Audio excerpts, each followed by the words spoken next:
السلام علیکم ورحمۃ اللہ وبرکاتہ۔ الحمدللہ رب العالمین والصلاة والسلام علی سید الانبیاء والمرسلین، اما بعد۔ اعوذ باللہ من الشیطان الرجیم، بسم اللہ الرحمن الرحیم۔ وَكَذَلِكَ جَعَلْنَاكُمْ أُمَّةً وَسَطًا لِتَكُونُوا شُهَدَاءَ عَلَى النَّاسِ وَيَكُونَ الرَّسُولُ عَلَيْكُمْ شَهِيدًا۔ وقال اللہ تبارک وتعالی یا ایہا الذین آمنوا اتقوا اللہ وذروا ما بقي من الربا إن كنتم مؤمنين فإن لم تفعلوا فأذنوا بحرب من الله ورسوله۔ وقال الله تبارك وتعالى يا أيها الذين آمنوا ادخلوا في السلم كافة ولا تتبعوا خطوات الشيطان إنه لكم عدو مبين۔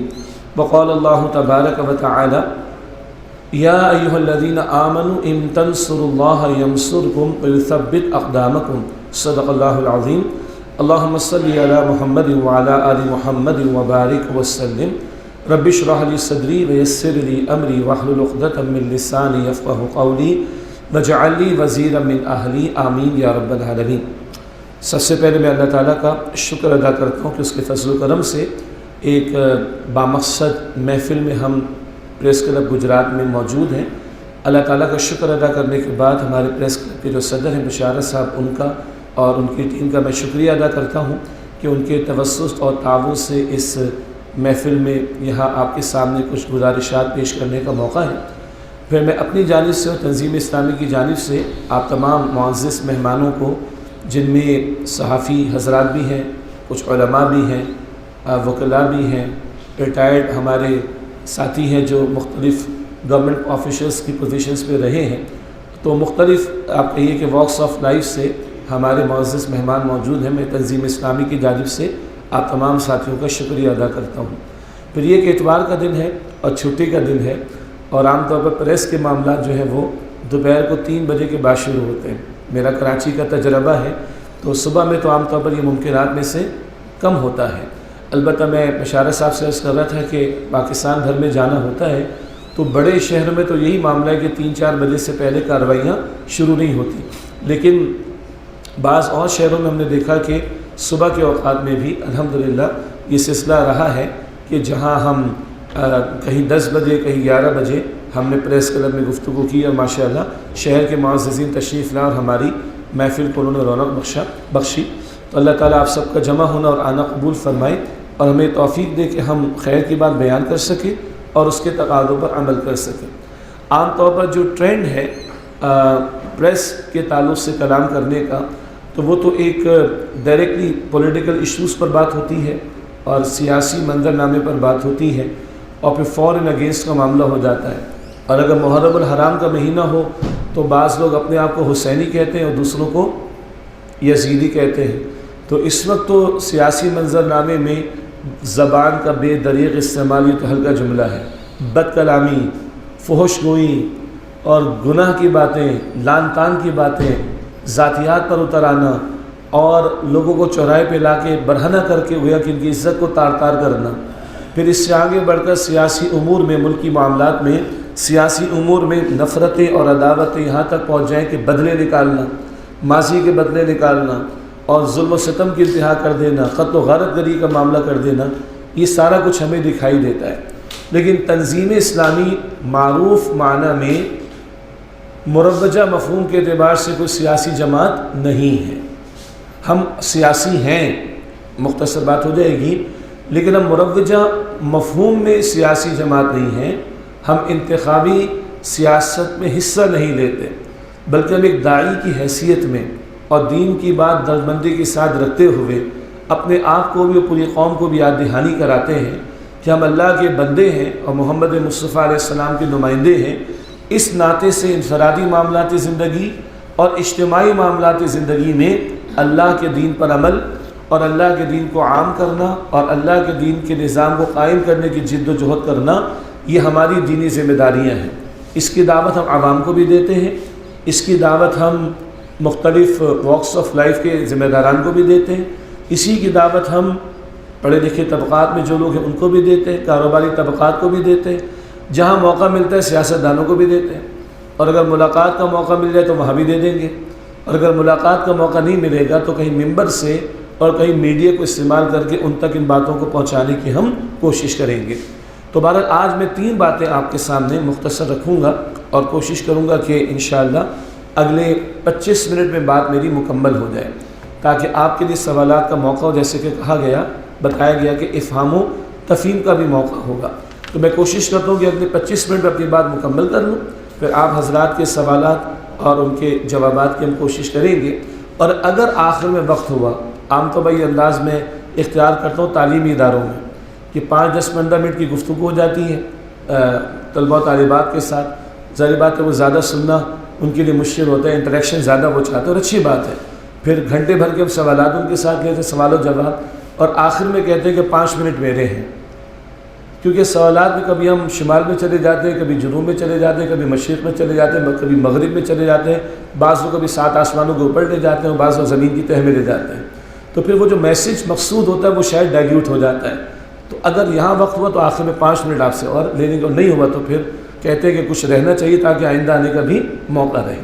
جو 3 باتیں رکھنی ہیں، اس میں پہلی بات فریضہ شہادت کے تعلق سے، دوسری بات اس وقت کی ملکی صورتحال اور بالخصوص IMF کے ساتھ معاہدے، اور ساری کی ساری ہماری اسٹیبلشمنٹ، سارے کے سارے ہمارے سیاستدان، تمام ہمارے حکمران، تمام ہماری اپوزیشن جماعتیں ایک پیج پر ہیں۔ IMF کی ہر بات ماننی، حالانکہ عقیدہ کہتا ہے خدا کی ہر بات ماننی، مگر آج خدا اور اس کی تعلیم تو رہی ایک طرف، IMF کی ہر بات ماننی۔ تو کچھ گزارشات یا تبصرہ میں اس کے ساتھ اس کی ذیل میں رکھنا چاہوں گا۔ اور تیسری بات یہ، مملکت خدا داد پاکستان، یہ اوپر بانی پاکستان قائد اعظم کی تصویر لگی ہے، جن سے پوچھا گیا تھا کہ آپ کا آئین کیا ہوگا، یعنی قانون سازی کس بنیاد پر ہوگی، اس معنی میں کہ قرآن ہمارا آئین ہے۔ ان کے بعد لیاقت علی خان مرحوم تھے پہلے وزیر اعظم، اور ہم نے بچپن سے پڑھا قرارداد مقاصد میں، آبجیکٹو ریزولوشن میں، کہ ملک کا جو ہم اس کو اردو میں مذہب، انگریزی میں ریلیجن کہتے تھے، قرآن حکیم اس کو دین کہتا ہے۔ بہرحال تو مذہب کیا ہوگا، وہ اسلام ہوگا۔ حاکمیت کس کی ہوگی، دنیا کہتی ہے حاکمیت تو ہماری، government of the people, by the people, for the people, Abraham Lincoln کے غالباً الفاظ ہیں۔ ہم نے کہا نہیں، ہماری حکومت نہیں، حکومت کس کی ہے، اللہ کی۔ حاکمیت کس کے لیے، اللہ کی۔ دنیا کہتی ہے ہم جو چاہیں گے قانون بنائیں گے، ہماری عقل یار میچورڈ انف، یہ کیا ڈراتے رہتے ہو، خدا کا نام لے کے، بھگوان کا نام لے کے، گاڈ کا نام لے کے، یہ پرانی باتیں ہو گئی، معاذ اللہ۔ وی آر میچورڈ انف، ہماری عقل بہت ہی ٹھیک ٹھاک میچور ہو چکی ہے، ہم جو چاہیں گے قانون بنائیں گے۔ ہمیں پڑھایا گیا کہ نہیں، کتاب و سنت کے خلاف قانون نہیں بنے گا، اور یہ ملکی دستور ساز اسمبلی نے پاس کر دیا تھا۔ تو ایک سمت، ایک ڈائریکشن مملکت خدا داد کے لیے معین کر دی گئی تھی۔ آج ہم کہاں کھڑے، مجھے بھی معلوم ہے، آپ کو بھی معلوم ہے۔ کچھ اس کے تعلق سے بات میں نے آپ کے سامنے گزارشات کے طور پر رکھنی۔ یہ 3 باتیں ہیں، فریضہ شہادت، نمبر 2 ملک کے معاشی معاملات اور ضمن میں IMF والا معاہدہ، اور نمبر 3 ملک کیوں لیا تھا، کس نام پر لیا تھا، کن وعدوں کے تحت لیا تھا، اور آج ہم نے ان وعدوں کے ساتھ کیا کیا ہے، اللہ کے نام کے ساتھ کیا کیا ہے، اللہ کے دین کے ساتھ کیا کیا ہے۔ کچھ اس کا تذکرہ میں درد دل کے طور پر آخر میں آپ کے سامنے رکھوں گا۔ جہاں تک فریضہ شہادت کا تعلق ہے تو یاد رکھیں، ایک ہے ایک بندہ مومن اللہ کی راہ میں جان کا نذرانہ پیش کر دے، ہم اسے بھی شہید کہتے ہیں، اور بالکل درست بات ہے۔ شہادت عمر فاروق رضی اللہ تعالیٰ عنہ 1 محرم، شہادت حضرت عثمان غنی رضی اللہ تعالیٰ عنہ 18 ذی الحجہ، شہادت سیدنا علی رضی اللہ تعالیٰ عنہ 21 رمضان، یہ سب راہ خدا میں جانیں پیش ہوئی۔ شہادت حسین رضی اللہ تعالیٰ عنہ 10 محرم الحرام کو، بالکل بجا۔ تو راہ خدا میں جان پیش کرنے والے کو بھی ہم شہید کہتے ہیں، اور احادیث مبارکہ میں اکثر راہ خدا میں جان کے پیش کرنے والے کے لیے شہید کا لفظ استعمال ہوتا ہے۔ البتہ جب ہم قرآن حکیم کا مطالعہ کرتے ہیں تو قرآن کریم شہادت کو ایک فریضے کے طور پر ہمارے سامنے رکھتا ہے، اور قرآن کریم بتاتا ہے کہ اللہ تعالیٰ ایمان والوں کے لیے شہداء کا لفظ استعمال فرماتا ہے، شہید کی جمع شہداء۔ اور قرآن کریم یہ بھی بتاتا ہے کہ اللہ تعالیٰ رسول اللہ صلی اللہ علیہ وسلم کے لیے شہید کا لفظ استعمال فرماتا ہے۔ عجیب بات۔ چنانچہ آیت کریمہ تلاوت کی گئی سورہ البقرہ کی آیت نمبر 143، وَكَذَلِكَ جَعَلْنَاكُمْ أُمَّةً وَسَطًا لِتَكُونُوا شُهَدَاءَ عَلَى النَّاسِ وَيَكُونَ الرَّسُولُ عَلَيْكُمْ شَهِيدًا۔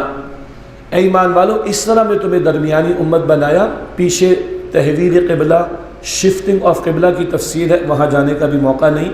اسی طرح ہم نے تمہیں درمیانی امت بنایا تاکہ اے ایمان والو تم لوگوں پر اللہ کے شہداء ہو جاؤ، شہادت دینے والے، گواہی دینے والے، اور رسول علیہ السلام تم پر شہید ہو جائیں، گواہی دینے والے ہو جائیں۔ تو تم لوگوں پر شہید بنو، گواہی دینے والے، اور رسول علیہ السلام تم پر شہید ہوں، گواہی دینے والے۔ دویم کلمہ ہم پڑھتے ہیں، دویم کلمہ شہادت۔ شہادت مانے گواہی، اشہد ان لا الہ الا اللہ۔ کیا ترجمہ کرتے؟ میں گواہی دیتا ہوں کہ اللہ کے سوا کوئی معبود نہیں۔ کبھی ہم نے ترجمہ کیا کہ میں قتل ہوتا ہوں کہ اللہ کے سوا کوئی معبود نہیں، نہیں۔ تو ہم کہتے ہیں گواہی کا، شہادت کا ترجمہ گواہی کے مفہوم میں۔ تو یہ گواہی ہے جو امت نے انسانیت کے سامنے پیش کرنی، اور یہ گواہی تھی جو اللہ کے رسول امت پر پیش کر گئے صلی اللہ علیہ وسلم۔ اور حجۃ الوداع کے موقع پر اللہ کے رسول نے فرمایا الا هل بلغت، اے میرے صحابہ کیا میں نے پیغام پہنچا دیا؟ سب نے عرض کی آپ نے حق وصیت، حق نصیحت ادا فرما دیا۔ پھر اللہ کے رسول علیہ السلام نے فرمایا فَلْيُبَلِّغِ الشَّاهِدُ الْغَائِبُ، اب تم میں سے جو شاہد ہے، موجود ہے، وہ غائب جو موجود نہیں اس تک اس پیغام کو پہنچا دیں۔ یہ فریضہ شہادت کا، اللہ کے دین کی گواہی پیش کرنے کا، جو رسول اللہ علیہ السلام کے کاندھوں پر تھا، وہ ختم نبوت کے ذوالفضل امت کے کاندھوں پر منتقل ہو گیا۔ یہ ہمارا بگڑا ہوا تصور ہے، کلمہ پڑھ کر مطمئن ہو کر بیٹھ جائیں، صحابہ تو مطمئن نہ ہوئے۔ یہ ہمارا بگڑا ہوا تصور ہے کہ جمعے کی 2 رکعت پر مطمئن ہو جائے اور ہمارا اسلام پورا ہو گیا۔ صحابہ اور اہل بیت سے تو یہ بات سمجھ نہیں آتی ہے اس طرح۔ یہ ہمارا بگڑا ہوا تصور ہے کہ چند نمازیں ادا کرنے کے بعد منظر سمجھے کہ سرٹیفکیٹ پکا ہو گیا جنت کا۔ اللہ اور اللہ کے رسول کا بھی تصور نہیں تھا۔ وہاں عبادات بھی ہیں، اخلاقیات بھی ہیں، معاملات بھی ہیں، لین دین کی ہدایت بھی ہے، خوشی غمی کے لیے رہنمائی بھی ہے۔ اور وہاں اللہ کے پیغمبر طائف بھی جاتے دعوت دین کے لیے، اور اللہ کے پیغمبر بدر میں کھڑے ہوتے نفاذ دین کے جد و جہد کے لیے، اور اللہ کے پیغمبر کا خون اطہر بہتا ہے طائف کی گلیوں میں، احد کے میدان میں، اور صحابہ 259 کی تعداد میں جانیں پیش کرتے دور نبوی میں، کس مقصد کے لیے؟ اللہ کے دین کی گواہی پیش کرنے کے لیے۔ یہ گواہی رسول اللہ علیہ السلام نے قول سے بھی پیش کی، ہزاروں آیات قرآن حکیم کی، اور ہزاروں ارشادات رسول اللہ علیہ السلام کے آپ نے امت کو پہنچائے۔ یہ کردار سے جو حضور نے گواہی دی، نماز کا طریقہ بھی بتایا، زکوٰۃ کی تعلیم بھی دی، روزے کی تفصیل بھی بتائی، حج کے طریقے بھی بتا دیے، نکاح کا طریقہ بھی بتا دیا، میت کی رہنمائی بھی دے دی، اور معاملات زندگی کے لیے عمل کر کے پیش کر دیا۔ لیکن اس سے آگے بڑھ کر اللہ کے رسول جو دین لائے تھے وہ کامل دین ہے۔ حجۃ الوداع کا موقع، الیوم اکملت لکم دینکم، آج کے دن میں نے تمہارے لیے تمہارے دین کو مکمل فرما دیا۔ ایک آیت شروع میں تلاوت کی گئی، البقرہ کی آیت نمبر 208، ادخلوا فی السلم کافہ، اسلام میں پورے کے پورے داخل ہو جاؤ۔ تو اللہ کے پیغمبر نے اس پورے کے پورے دین کی دعوت پیش بھی کی ہے، اور اس پورے کے پورے دین کو قائم کرنے کی جد و جہد فرمائی۔ کیوں؟ اللہ نے اسی کام کے لیے آپ کو بھیجا، اسی مشن کے ساتھ بھیجا۔ سورہ توبہ کی آیت نمبر 33 میں، اور سورہ فتح کی آیت نمبر 28 میں، اور سورہ صف کی آیت نمبر 9 میں 3 مقامات پر ایک ہی الفاظ آئے، هو الذی ارسل رسولہ بالہدی ودین الحق لیظہرہ علی الدین کلہ۔ اللہ جس نے اپنے رسول مکرم صلی اللہ علیہ وسلم کو بھیجا الہدا، مکمل ہدایت نامہ قرآن دے کر، ودین الحق، دین حق، دین اسلام دے کر۔ کس لیے؟ پڑھ کر سنا دیں بس، برکت کے لیے پڑھا دیں بس، یا آج کے دور میں شائع کر کے کتابوں میں رکھ دیا جائے؟ نہ، لیظہرہ علی الدین کلہ، تاکہ آپ اس دین حق کو کل نظام زندگی پر غالب فرما دیں۔ تو اللہ کے پیغمبر علیہ السلام نے ایک انقلابی جد و جہد برپا فرمائی، اور اس جد و جہد کے دوران میں بدر، احد، یہ سارے میدان بھی سجے، 259 صحابہ کی جانیں راہ خدا میں گئی، فاقے خود حضور نے بھی برداشت کی صلی اللہ علیہ وسلم، محنت مشقت حضور نے برداشت کی صلی اللہ علیہ وسلم، تب اللہ کا دین غالب ہوا۔ یہ ہے فریضہ شہادت، قول سے بھی گواہی دین کی، کردار سے بھی گواہی دین کی، اور اجتماعی نظام برپا کر کے دنیا کے سامنے گواہی دی محمد مصطفیٰ صلی اللہ علیہ وسلم نے۔ اس دوران میں جانیں پیش ہوئی، وہ بتمام و کمال شہید ہے جو جان تک پیش کر دے۔ اب اس کے بعد اور کچھ تو لگانے کو نہیں بچتا نا۔ پھر جانیں حضور کے دور کے بعد بھی گئی ہیں صلی اللہ علیہ وسلم، دین غالب ہو گیا حضور کے دور میں، خلفائے راشدین کے دور میں دین کا تحفظ اور اس دین کا دفاع اور اس کی توسیع کا عمل یہ جاری رہا تا آ کے 4 میں سے 3 خلفاء شہید ہوئے، سیدنا عمر، سیدنا عثمان، سیدنا علی رضی اللہ تعالی عنہ اجمعین۔ شہادتوں کا سلسلہ رکا نہیں، پھر جب دین کے مزاج میں اور نبوی مزاج کے مطابق جو نظام خلافت قائم ہوا اور جو خلفائے راشدین کے دور میں قائم رہا، سیدنا حسین نے محسوس کیا اس میں نظام میں دراڑ پڑ رہی ہے، مزاج نبوی سے معاملہ ہٹ رہا ہے، تو بند باندھنے کے لیے کھڑے ہو کر جان کا نذرانہ پیش کر دیا۔ یہ سیدنا حسین کی شہادت کا موقع ہے رضی اللہ تعالی عنہ۔ البتہ فریضہ شہادت پوری امت پر ہے، یہ امت کھڑی ہی کی گئی ہے شہادت کے فریضے کو انجام دینے کے لیے، خود اللہ کی بندگی کرنا، بندگی کی دعوت دینا اور بندگی والے نظام کو قائم کرنے کی جد و جہد کرنا۔ یہ میری گفتگو کے 3 میں سے پہلا حصہ۔ البتہ یہ پہلا حصہ تیسرے حصے سے مل جائے گا۔ پاکستان کس لیے بنایا تھا؟ سودی دھندوں کے لیے، تو بھارت میں کم ہے کیا؟ فحاشی اور یعنی کے سیلاب کو لانے کے لیے، تو بھارت میں کم ہے کیا؟ فلم انڈسٹری کو بڑھانے کے لیے، تو بھارت میں کم ہے کیا؟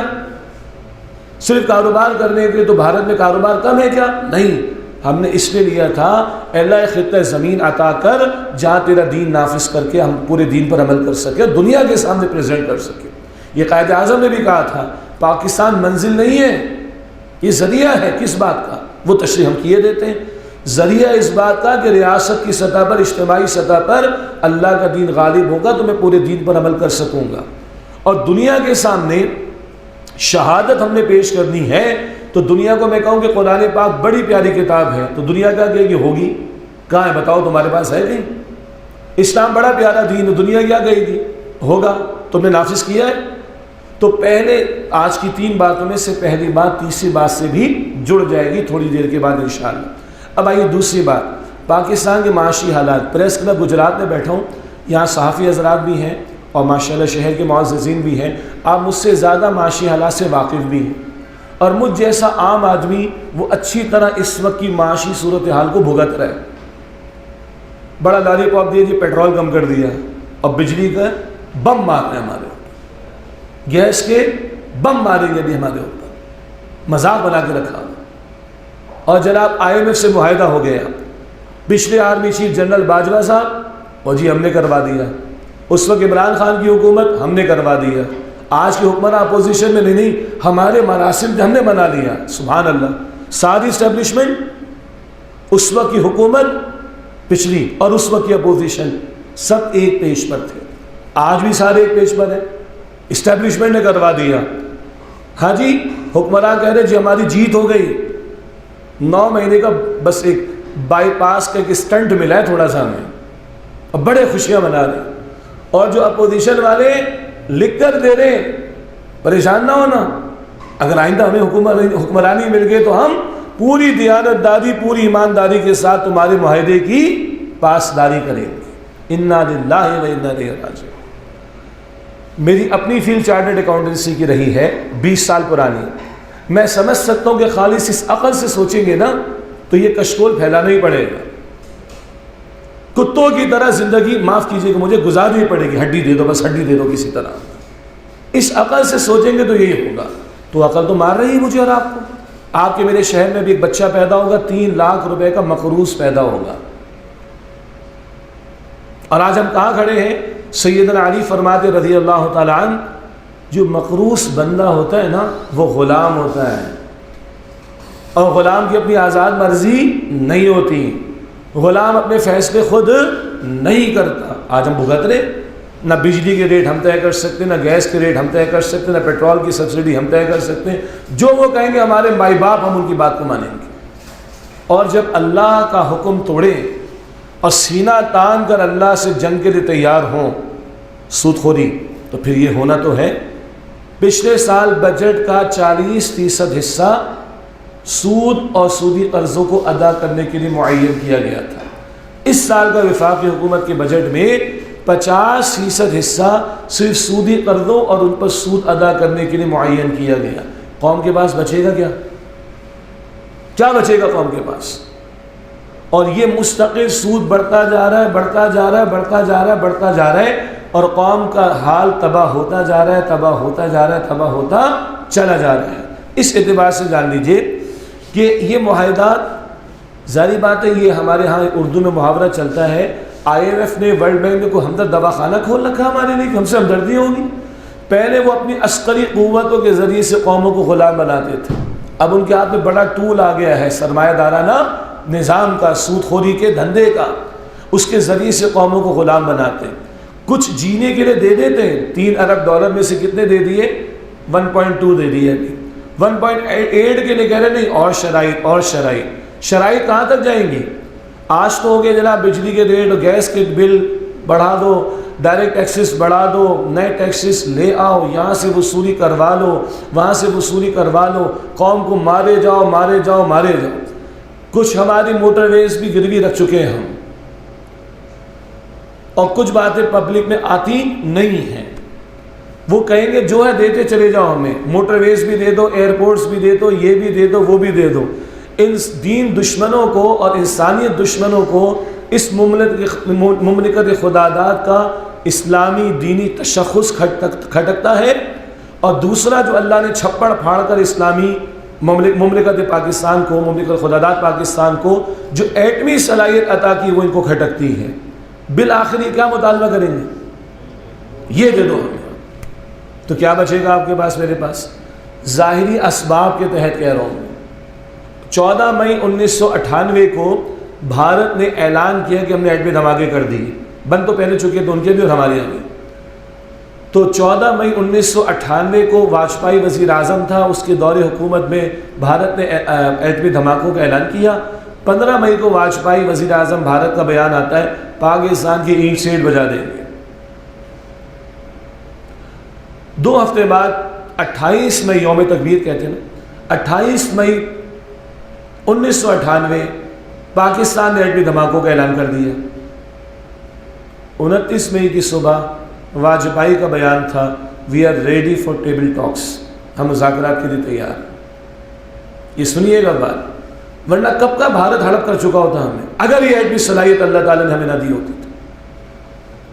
اور اس کے پیچھے یہود ہے اور فرنگ ہے سارے کا سارا، اور یہ ٹرائیکا ہے، یہود اور فرنگ، اور یہ بھارتیوں کی، ہندوؤں کی جو دشمن بنی پڑی ہے مملکت خداداد پاکستان کی۔ تو آج یہ ساری باتیں منوانے، کل کیا کہیں گے؟ نہیں دیں گے پیسہ جب تک کہ اپنی ایٹمی صلاحیت یوکرین کی طرح حوالے نہ کر دو۔ پھر کیا ہو رہا ہے وہ یوکرین کے ساتھ، رشیا کیا کر رہا ہے ہم سب کو پتہ ہے۔ یہ ہے at the end of the day جو ہم سے ایٹمی صلاحیت کو چھیننے کی بات ہو رہی، نہ ہماری اسٹیبلشمنٹ کو سمجھ آ رہی ہے، نہ ہمارے حکمرانوں کو سمجھ آ رہی ہے، نہ ہماری اپوزیشن والوں کو سمجھ آ رہی ہے۔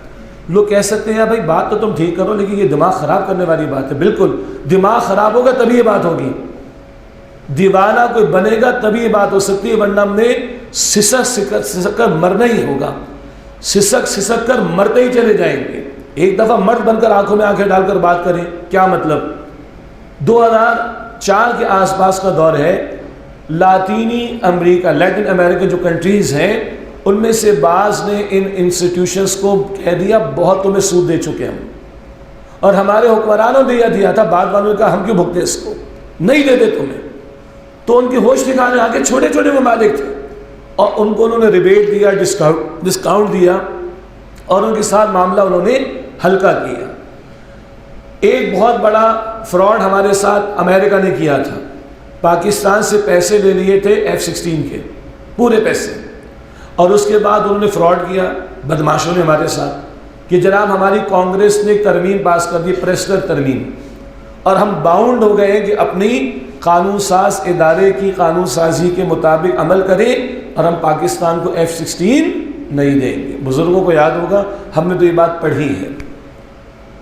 تو کیا آج ہم میں ہمت نہیں ہے کہ ہم کہیں گے ہماری وفاقی شرعی عدالت نے 1991 میں بینک انٹرسٹ کو ربا قرار دی جو کہ حرام ہے دین میں، 1999 میں سپریم کورٹ آف پاکستان کی شدید اپیلنٹ بینچ نے یہی فیصلہ دیا، اور پھر ابھی 2022 میں پھر وفاقی شرعی عدالت نے پاکستان کی یہی فیصلہ دیا۔ کیا ان عدالتی فیصلوں کو بنیاد بنا کر کیا ہمارے پارلیمنٹ کوئی قانون نہیں بنا سکتی کہ نو مور پیمنٹ اور ری پیمنٹ آف انٹرسٹ؟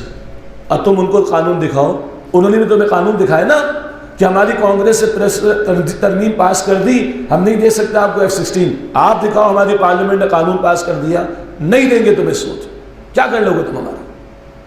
اور سنیں کیا کر لو گے، اس کا بھی جواب دیتا ہوں، وہ ہے دیوانے والا جواب۔ بات تو کرو ان سے، جتنا تم سے لیا ہاں اصل اماؤنٹ واپس کریں گے تمہارا، پرنسپل اماؤنٹ، سود تو تمہیں پتہ نہیں سینکڑوں گنا زیادہ دے چکے ہیں، آؤ تمہیں ہم اپنے ایسٹس کی ریونیو کے اندر پارٹیسپیٹ کروا دیں گے، جس کو ایکویٹی بیسس کہا جاتا ہے۔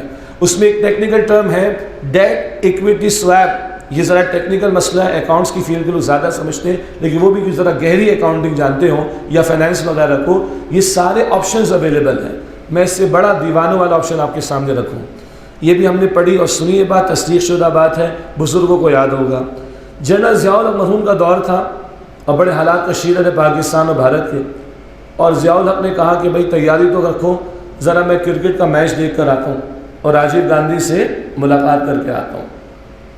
ملاقات ہو گئی، دنیا پریشان، دونوں ٹکراؤ کی کیفیت میں کھڑے، میچ دیکھنے کو کیوں آ گیا ضیاء الحق، اور بتایا گیا کہ راجیو گاندھی کے کان میں بول کر آئے بھائی بات سن، اگر تو تم نے ہم پر کوئی اٹیک کیا تو ہم تو بم ماریں گے اور تو کچھ ہے نہیں ہمارے پاس۔ یہ کرکٹ ڈپلومیسی کے نام سے مشہور ہوا اور بھارت کی ہمت حملہ کرنے کی نہیں ہوئی۔ ٹھیک ہے جی، اگلی بات ہے دیوانے کی بڑھ۔ 1 ارب کی مارکیٹ ہے بھارت میں، کس کے لیے؟ یہ سارے یورپینس امریکنس کے لیے۔ ان کے پاس، معاف کیجیے گا ذرا غیر روایتی بات کر دوں میں آپ کے سامنے، دنیا میں مس یونیورس کا کانٹیسٹ ہوتا ہے، آپ کو پچھلے کئی سالوں میں وہاں سے نظر آئے گی بھارت سے۔ کیوں بھائی؟ یورپ وغیرہ میں یہ ظاہر کا حسن جیسا تیسا بھی موجود نہیں، نہ وہ مارکیٹ ہے ان کی، ہر 4تھی 5ویں لڑکی مس یونیورس بننے کے چکر میں کاسمیٹکس کی انڈسٹری میں جائے گی، فیشن کی انڈسٹری میں جائے گی، ان کا پروڈکٹ بکے گا۔ یہ سرمایہ دار کا دماغ ہوتا ہے اصل میں۔ 1 ارب کی مارکیٹ ہے، ہم کہیں کہ اگر تم ہمارے معاشی حالات کو دگرگوں کرو گے تو ہم تمہاری معیشت کو ضرب لگائیں گے، بم مار دیں گے تمہارے پر۔ مجھے پتہ ہے کہ میں کیا بات کہہ رہا ہوں، اس لیے میں نے 2 یا 3 دفعہ کہا کہ اس سے کم دیوانگی کے اوپر ہمارا مسئلہ حل نہیں ہونے کا۔ کوئی آنکھوں میں آنکھیں ڈال کے بات تو کرو۔ اور ہم کوئی لیٹن امریکن کنٹریز کی طرح کوئی چھوٹے غریب ملک نہیں ہیں، ہم ایٹمی صلاحیت رکھنے والے، بہترین میزائل ٹیکنالوجی رکھنے والے اور اچھا بڑا زراعت کا بیس رکھنے والے ملک ہیں، مگر یہ کرے گا کون؟ آج جرأت ایمانی ہمارے اندر رہی نہیں، لیکن جرأت ایمانی سے کم پر یہ بات ہو نہیں سکتی۔ ہمارے حکمرانوں کو، ہماری اسٹیبلشمنٹ کو اس بات کو سمجھنا چاہیے۔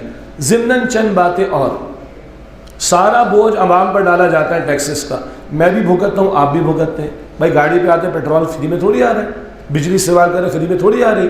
اس ملک کے اندر اسٹیبلشمنٹ کے لوگ، ملٹری کے اندر ہوں، سول کے اندر ہوں، ہم سب کے جان پہچان والے لوگ ہیں، ہم سب کو پتہ ان کی مراد کتنی آسمانوں کو پہنچی ہوئی، ان کے بینیفٹس کتنے آسمانوں کو پہنچے ہوئے، ان کے پرکس کتنے آسمانوں کو پہنچے ہوئے۔ او بھائی ان کی مراد کم کرو نا۔ اور اگر وہ واقعتاً محب پاکستان ہیں، اگر وہ محب پاکستان ہے، آگے بڑھ کر اپنی مراد خود کم کروائے نا۔ ہم تو اپنے بزرگوں کو جانتے ہیں کہ جنہوں نے پاکستان کے حالات کو دیگرگوں دیکھا معاشی اعتبار سے، اپنی تنخواہیں کچھ چھوڑنا شروع کر دیں یا واپس ڈپازٹ کرانا شروع کر دیا۔ گورنمنٹ کی طرف سے میڈیکل ملتا ہے لیکن نہیں استعمال کیا اس کو۔ ہمارے ابا نے کبھی استعمال کیا، ہمارے ابا قسم سے ریٹائر ہوئے تھے۔ چھٹیاں کبھی نہیں کی، قوم کا نقصان ہوگا۔ ہاں حرام خور آفیسرز تھے جو چھٹیوں میں چھٹیاں کرتے، لیکن ہمارے ابا نے چھٹی نہیں کی، قوم کا نقصان ہوگا۔ اللہ اکبر کبیرہ۔ تو آؤ بھائی، جن کو اتنی لاکھوں کروڑوں کی مراد ملتی ہے، اس قوم کے ٹیکسز پر ملتی ہے نا، ان کی مراد کو کم ہونا چاہیے۔ اس قوم کو جو سینکڑوں مرتبہ لوٹا گیا، اس لوٹی ہوئی دولت کو واپس لانے کی بات ہونی چاہیے۔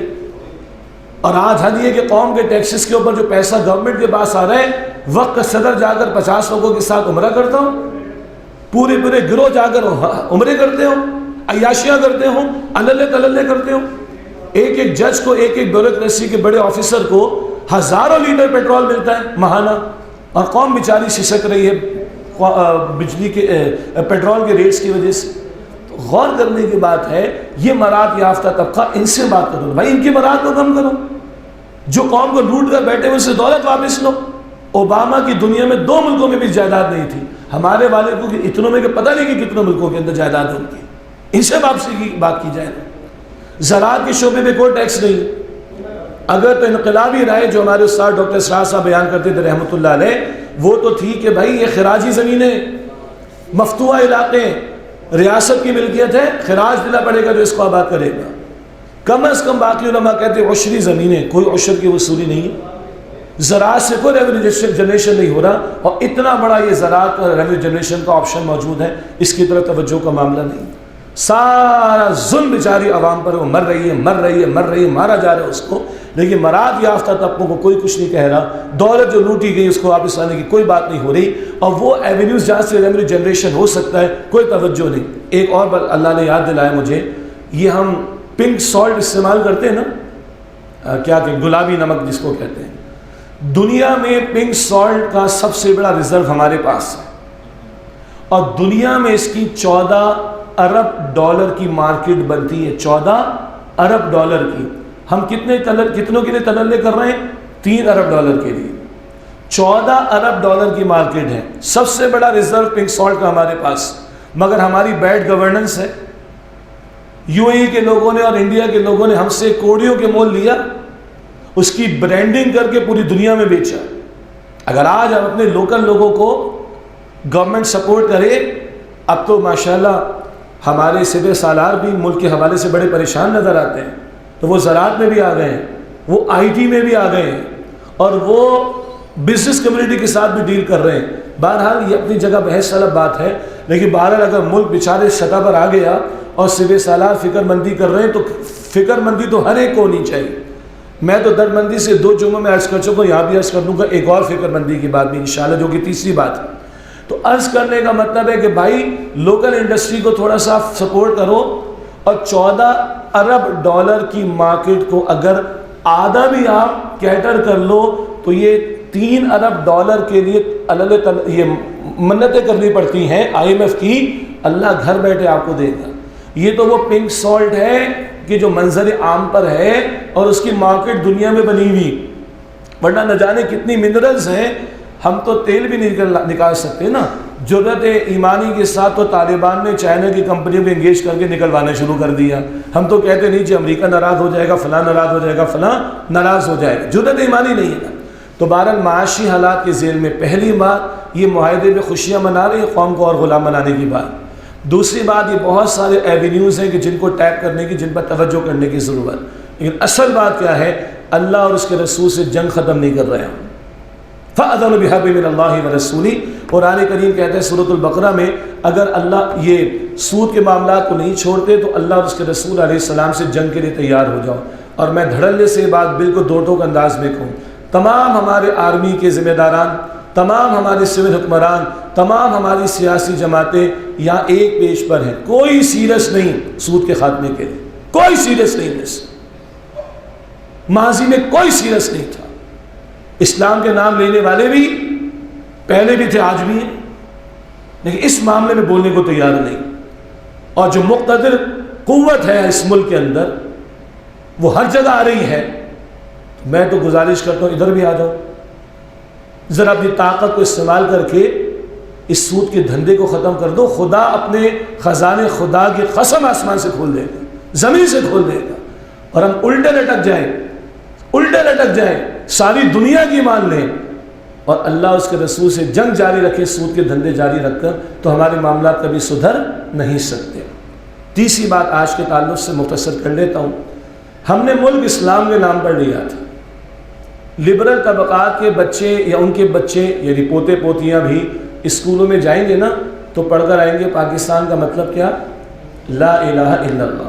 قائد اعظم کا حوالہ دے دیا، اقبال کا خواب ہمیں پتہ ہے، آسماں ہوگا سحر کے نور سے آئینہ پوش، اور ظلمت رات کی سیما بپا ہو جائے گی، پھر دلوں کو یاد آ جائے گا پیغام سجود، پھر جبھی خاک حرم سے آشنا ہو جائے گی، آنکھ جو کچھ دیکھتی ہے لب پہ آ سکتا نہیں، محو حیرت ہوگی دنیا کیا سے کیا ہو جائے گی، شب گریز ہوگی آخر جلوہ خورشید سے، یہ چمن معمور ہوگا نغمہ توحید سے۔ اقبال تو یہ خواب دے کے دیا گیا، قائد اعظم تو یہ کہہ کر گئے، میرے باپ دادا مودھی کے گجرات سے تعلق رکھتے تھے، میں اس وقت پاکستان کے گجرات بیٹھا ہوں، ہمارے دادا ہمارے ابا جائیدادیں چھوڑ کر آئے، واپس کبھی نہیں گئے، جائیدادیں گئی ہاتھ سے، نوکریاں تھی گئی ہاتھ سے، آمدن تھی گئی ہاتھ سے، کاہے کو آئے تھے؟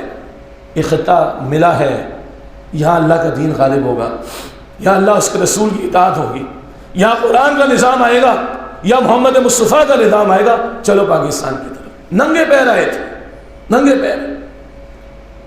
ایک گھر جو آج بھی ہمارے زیر استعمال، 25 افراد رہتے تھے وہاں پر، ایک بیت الخلا تھا، مرد باہر صحن پہ یا گلی میں سوتے تھے، عورتیں کمروں میں سوتی تھی۔ کیوں آئے تھے آخر؟ کیوں لیا تھا اس ملک کو ہم نے؟ حرام خوریوں کے لیے، سود خوری کے لیے، بے حیائی کے لیے؟ تو بھارت میں خوب ہے سب کچھ، یہ تکلف آئے کو کی لائن کیوں کھینچی ہم نے؟ ادھر بھی مشرقی پنجاب، ادھر دوسرا، یعنی مشرقی پنجاب ادھر، یا پنجاب کا ایک حصہ ادھر، پنجاب کا ایک حصہ ادھر، یہ لائن کیوں کاٹی ہم نے؟ قبیلے برادری ادھر بھی لائن کی، اس طرف بھی کیوں کاٹی لائن؟ ہم نے اسلام کے نام پڑھ لیا اور ہم نے اللہ کے ساتھ بے وفائی کی ہے۔ ہم نے سب کر کے دیکھ لیا، پہلے رشیا کی طرف جھکتے رہے، پھر امریکہ کی طرف جھکتے رہے، جھک کر دیکھ لیا، عورتوں کی میراتھن کرا کے دیکھ لی، اسلام کا سافٹ امیج پیش کر کے دیکھ لیا، الٹا لٹک کے دیکھ لیا، قوم کے کردار کا بیڑا غرق کر کے دیکھ لیا، LGBTQ+ کے دھندے بھی کروا کر دیکھ لیے، سب کچھ کر لیا نا۔ کہاں کھڑا ہے پاکستان؟ مشرف نے کہا تھا کہ اگر ہم نے امریکہ کی نہیں مانی تو توڑا بورا بنا دے گا اور ہمیں پتھر کے دور میں پہنچا دے گا۔ تو آج ہمارے پاکستان میں کیا دودھ کی نہریں بہ رہی؟ ہمارے بچوں کے منہ میں سونے کے روالے آ گئے؟ استغفر اللہ۔ یہ ہے ہمارا سب سے بڑا مسئلہ۔ جب تک اللہ کے ساتھ بے وفائی جاری رہے گی، غداری جاری رہے گی، ملک کے حالات نہیں سنوریں گے۔ اور 75 برس ہم دیکھ چکے، اسٹیبلشمنٹ والے بھی آ گئے، آرمی والے بھی آ گئے، سول والے بھی آ گئے، سیاستدان بھی آ گئے، یہ سب ایک پیش پر ہیں، دین ان کی ترجیحات میں شامل نہیں۔ اور ہم نہیں ہیں تنظیم اسلامی والے اس مروجہ انتخابی سیاست کے دھندے کے اندر۔ یہ دھندا نظام چلانے کے لیے تو ٹھیک ہے، بدلنے کے لیے ٹھیک نہیں۔ اس سے چہرے ہی بدلیں گے، خود بھی کہتے سارے یہ نظام نہیں بدلے گا۔ نظام بدلے گا انقلابی جد و جہد سے، نظام بدلے گا تحریک کے راستے سے، نظام بدلے گا سڑکوں پر آ کر، لیکن سڑکوں پر کون؟ مار دھاڑ کرنے والے نہیں، اپنے مسلمان بھائیوں کو مارنے والے نہیں، اپنے ہی لوگوں کی جائیدادیں جلانے والے نہیں وہ کہ جو اپنے اس 5.5-6 فٹ کے وجود پر پہلے خود شریعت کو نافذ کرے۔ غداروں کے ساتھ، سرکشوں کے ساتھ، نافرمانوں کے ساتھ اللہ کی مدد کا وعدہ نہیں۔ اللہ کی مدد کا وعدہ ان اللہ مع الذین اتقوا، تقوی والوں کے ساتھ۔ تو وہ منظم جماعت، وہ منظم افراد جو خود اللہ کی شریعت پر اپنی ذاتی زندگی میں عمل کریں اور آ کر مطالبہ رکھیں۔ مطالبہ کس چیز کا؟ ہمیں کرسی نہیں چاہیے، اقتدار نہیں چاہیے، ہمیں اللہ کا دین چاہیے۔ اس سے کمتر پر خدا کی قسم پاکستان کے حالات نہیں سنوریں گے۔ یہ 75 برس ہم گزار چکے، سارے دھندے ہم نے دیکھ لیے۔ ہم سمجھتے ہیں کہ تحریک کا راستہ، انقلابی راستہ، انقلابی جد و جہد کا راستہ، منظم جد و جہد کا راستہ اور شریعت کے نفاذ کے لیے محنت اور اس کے لیے میدان میں آنا، تب اللہ کی رحمتیں ہمارے شامل حال ہوں گی۔ آخری آیت میں نے تلاوت کی تھی سورہ محمد صلی اللہ علیہ وسلم کی آیت نمبر 7، یا ایھا الذین آمنوا ان تنصروا اللہ ینصرکم ویثبت اقدامکم۔ اے ایمان والو، تم اگر اللہ کی مدد کرو گے، اللہ کی نصرت کرو گے تو اللہ تمہاری مدد فرمائے گا۔ وَيُثَبِّتْ أَقْدَامَكُمْ، اور اللہ تعالیٰ تمہارے قدموں کو مضبوطی عطا کرے گا۔ اس سے کم پر پاکستان کے حالات سوال ہی پیدا نہیں ہوتا کہ سنور جائیں۔ اللہ یہ باتیں ہمیں سمجھنے اور عمل کرنے کی توفیق عطا فرمائے۔ میں نے تھوڑا وقت زیادہ لے لیا ہے، لیکن میں حاضر ہوں آپ کے سوالات اور ان کے جوابات کے لیے انشاءاللہ۔ جی جزاکم اللہ خیر۔ ماشاءاللہ۔ جی بسم اللہ الرحمن الرحیم۔ سوال و جواب کا موقع ہے، جیسے کہ علی جنید بھائی نے ذکر فرمایا کہ سوال آپ لکھ کر دیں تو مفید رہے گا معاملہ۔ اپنا نام بتا دیجئے، اور صحافی بھائیوں کے علاوہ اور حضرات بھی مختلف شعبۂ زندگی سے ہیں، اس کا ذکر بھی مناسب رہے گا۔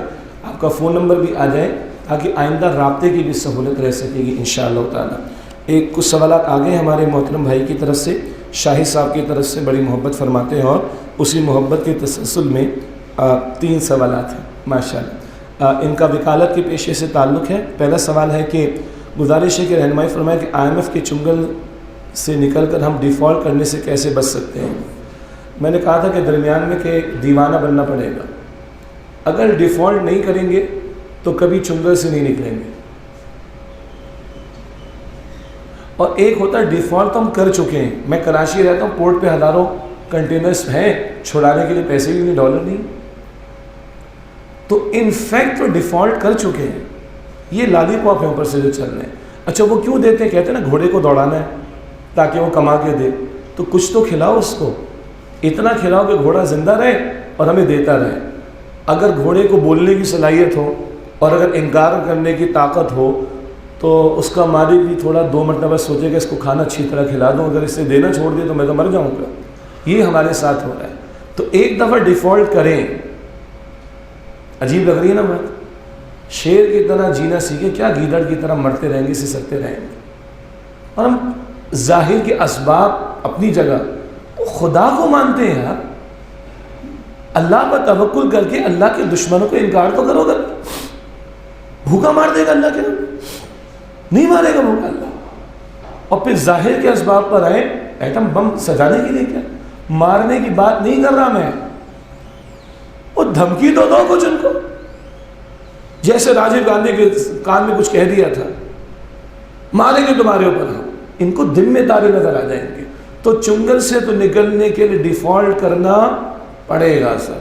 اس کا قانونی راستہ بھی قانون سازی کا بتا دیا, لیکن اس کے لیے چاہیے جرأت ایمانی. ہم اپنے لیے بھی دعا کریں اور ہمارے مقتدر طبقات کے لیے بھی دعا کریں, اللہ ان کو بھی جرأت ایمانی عطا کرے. جب تک یہ 2 ٹوک نعرہ نہیں لگائیں گے, میں قسم اٹھا لوں اب اس بات پر, ہم اس چنگل سے نکل نہیں سکتے. دوسرا, آپ سے آف دا ریکارڈ بھی بات ہو رہی تھی پہلے, آپ کی تجویز ہے کہ فیملی سسٹم کی مضبوطی کے لیے تنظیم کے فورم سے خصوصی پروگرام اور لیکچر سوشل میڈیا پر کیمپین شروع کی جائے. جہاں تک تنظیم کے فورم سے خصوصی پروگرام اور لیکچرز کی بات ہے, جیسے کہ میں عرض کر رہا تھا آپ سے, پروگرام کے آغاز سے پہلے بھی ہم باقاعدہ اس کی رہنمائی دیتے ہیں. ہمارے ہاں نکاح کے تعلق سے تفصیلاً کلام ہوتا ہے, نکاح کے بیانات کے ذیل میں فیملی سسٹم پر بات ہوتا ہے, بات ہوتی ہے, نکاح کو آسان کرنے کی بات ہوتی ہے. اور ہم تو اس سے 2 ہاتھ آگے کی بھی مثالیں پیش کر رہے ہیں. یہ علی بھائی بیٹھے ہوئے ماشاءاللہ, ان کے 2 نکاح ہیں, میرے بھی 2 نکاح. ایک نکاح میں نے ایک بیوہ خاتون سے کیا تھا, اپنے بہت ہی پیارے دینی بھائی کی بیوہ تھی, ان سے کیا تھا. تو یہ اس معاشرے کو ہمیں دینا ہے. نکاح کو آسان کریں گے تو بے حیائی کا راستہ رکے گا. یہ سوشل میڈیا کا عفریت, اس نے گھروں کو برباد کر کے چھوڑ دیا. یہ تکیے کے غلاف میں بھی گھس گیا, یہ واش روم کے فلیش پر بھی رکھا ہوا ہے. آگے آپ کو سمجھدار ہیں, تو اس کے بارے میں متنبع کرنا, اس کے خطرات سے آگاہ کرنا, مستقل ہمارے پروگرامز ہوتے ہیں, اس پر لیکچرز ہوتے ہیں اور توجہ دلائی جاتی. پھر ہمارے جو بھی, ہم چھوٹی جماعت ہیں تعداد کے اعتبار سے, مگر ہمارے ہاں بیانات اور دروس میں بعض مقامات پر جمعے میں, جیسے میں کراچی میں جمعہ پڑھاتا ہوں, لاہور پڑھاتا ہوں, وہاں جمعے میں ہمارے خواتین کے آنے کا انتظام ہوتا ہے, بچوں کے آنے کا انتظام ہوتا ہے. بچوں کے لیے سمر کیمپس کے نام سے ہم پروگرامز کرتے ہیں. پھر رمضان شریف میں پورا قرآن کا بیان کا سلسلہ ہوتا ہے, اس میں فیملیز بھی آتی ہیں بہت سارے مقامات پر. تو یہ ہمارے ذہن میں, اور بالکل آپ کی بات بجا ہے کہ اس میں وزن ڈالنا ممبر کی ذمہ داری ہے, ممبر والوں کی ذمہ داری ہے, دینی اجتماعیتوں کی ذمہ داری ہے کہ اس فیملی سسٹم جو کہ تباہ ہو رہا ہے, آپ وکیل, آپ مجھ سے زیادہ بہتر جانتے ہیں, اور آپ بتا بھی رہے تھے خلا کے کتنے کیسز بڑھ گئے, طلاق کے کتنے کیسز بڑھ گئے, یہ برباد ہو رہا ہے معاشرہ ہمارا. تو ہم سب کو مل جل کر اس پہ توجہ دلانے کی ضرورت ہے. اس کے بعد اگلا سوال آپ کا ہے کہ سپریم کورٹ سے ربا کے قانون کے خلاف حکومت کی اپیل کی واپسی کے بعد کیا عمل ہو سکتا ہے جس سے سودی نظام سے چھٹکارا کیسے ممکن ہے؟ نیز یہ بھی رہنمائی فرمائیں کہ اسلامک بینکنگ کا جو نظام اس وقت پاکستان میں رائج ہے, شریعت اسلامی اس متعلق کیا کہتی ہے؟ 2 حصے سوال کے. پہلا حصہ سپریم کورٹ. آپ کے علم میں کہ 2022 میں وفاقی شرعی عدالت نے پھر فیصلہ دیا کہ بینک انٹرسٹ ربا ہے جو کہ اسلام میں حرام ہے. اب اس فیصلے کے خلاف حکومت بھی چلی گئی تھی, state bank of Pakistan, national bank of Pakistan, اور 25-30 افراد اور ادارے بھی, یعنی کمرشل بینکس, وہ سب پٹیشن لے کے چلے گئے سپریم کورٹ آف پاکستان کی شریعت اپیلنٹ بینچ میں. جس کا مطلب یہ ہے کہ 2022 کا فیصلہ اپنی جگہ کھڑا ہے, جنگ جاری ہے. ہاں حکومت نے اعلان کیا, وزیر خزانہ اسحاق ڈار صاحب نے کچھ انہوں نے کوشش بھی کی, اسٹیٹ بینک کی اپیل واپس ہو گئی, نیشنل بینک کی اپیل نکل آئی تو حکومت نے کہا ہم نے تو اب تک اپنا کام کر دیا. ہم کہتے نہیں، عرض کرتا ہوں کمرشل بینکوں کی اپیل موجود ہے، 2-4 افراد کی اپیل وہاں پر موجود ہے، اور جب تک ایک اپیل ایسے پھرے کی شکل میں بھی موجود ہے، عجیب بات ہے، ایسے پرچی کی شکل میں بھی موجود ہے سپریم کورٹ آف پاکستان کے شریعت اپیلنٹ بینچ میں، تو وفاقی شرعی عدالت کا فیصلہ وہ قابل عمل نہیں ہے جب تک وہ تمام اپیلیں نکل نہ آئیں. اب یہاں پھر دیوانے والی بات میں کہوں، جو مقتدر طبقات ہیں، آپ اچھی طرح جانتے ہیں نا، جو مقتدر طبقات ہیں وہ تو صدر سے بھی کچھ کہلوا دیتے ہیں، وزیر اعظم سے بھی کہلوا دیتے ہیں، تو کیا وہ 2-4 کمرشل بینکوں سے کچھ کروا نہیں سکتے؟ سب ممکنات میں سے نیت نہیں ہے ان کی. پہلی مرتبہ جب 1991 میں ڈیسیژن آیا تھا وفاقی شرعی عدالت کا، جسٹس تنزیل الرحمان صاحب جج تھے وہاں پر، ان سے پوچھا کہ آپ سر یہ بتائیں کہ ختم ہو سکتا ہے سود کا نظام؟ کا ختم ہو سکتا ہے بشرطے کہ حکمرانوں اور اہل اقتدار کی نیت ٹھیک ہو. تو نیت ٹھیک نہیں ہو رہی، سارا مسئلہ یہ ہے. ورنہ آپ مجھے بتائیں، اللہ ایک چیز کو حرام قرار دے اور بندے کے اس کے بغیر گزارا نہیں، فتویٰ تو ہم نہیں دیتے، یہ کم و بیش کفریہ بات کی طرف بات نہیں آ رہی. اللہ کہتے حرام اور بندے کے اس کے بغیر تو گزارا نہیں، یہ ہم کہہ رہے ہیں. اللہ ہماری حفاظت فرمائے. تو اللہ ہدایت دے جی ہمارے حکمرانوں کو اور جرأت ایمانی عطا فرمائے. جی اگلا سوال.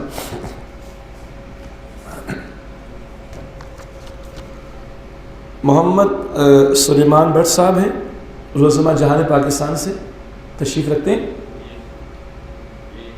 اچھا السلام علیکم. وعلیکم السلام ورحمۃ اللہ.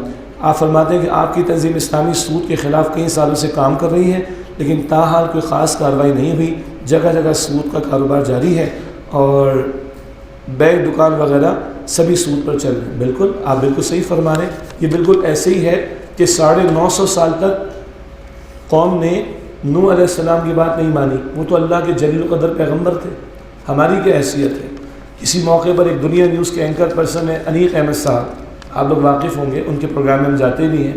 تو انیق احمد صاحب نے کہا کہ کبھی کسی نے کہا کہ لوگوں نے ڈاکٹر اسرار صاحب کی بات نہیں مانی. تو انیق احمد صاحب نے کہا بھائی ڈاکٹر اسرار کی کیا بات کرتے ہو؟ لوگوں نے نبیوں کی بات نہیں مانی، ڈاکٹر اسرار کی کیا بات کرتے ہو؟ تو تنظیم اسلامی کی کیا بات کرتے ہیں؟ ہم تو عدالت میں بھی فائٹ کر رہے ہیں اور جماعت اسلامی بھی فائٹ کر رہی ہے. ہاں عدالت میں جماعت اسلامی بھی فائٹ کر رہی ہے، تنظیم اسلامی بھی فائٹ کر رہی ہے، اور بعض انفرادی حیثیت میں بعض حضرات فائٹ کر رہے ہیں اور لوگ بھی ماشاءاللہ. البتہ ہم فائٹ عدالت میں بھی کر رہے ہیں، ممبر سے بھی بات چلاتے، مہمات بھی چلاتے، لوگوں کو سمجھاتے بھی ہیں. ہاں انفرادی طور پر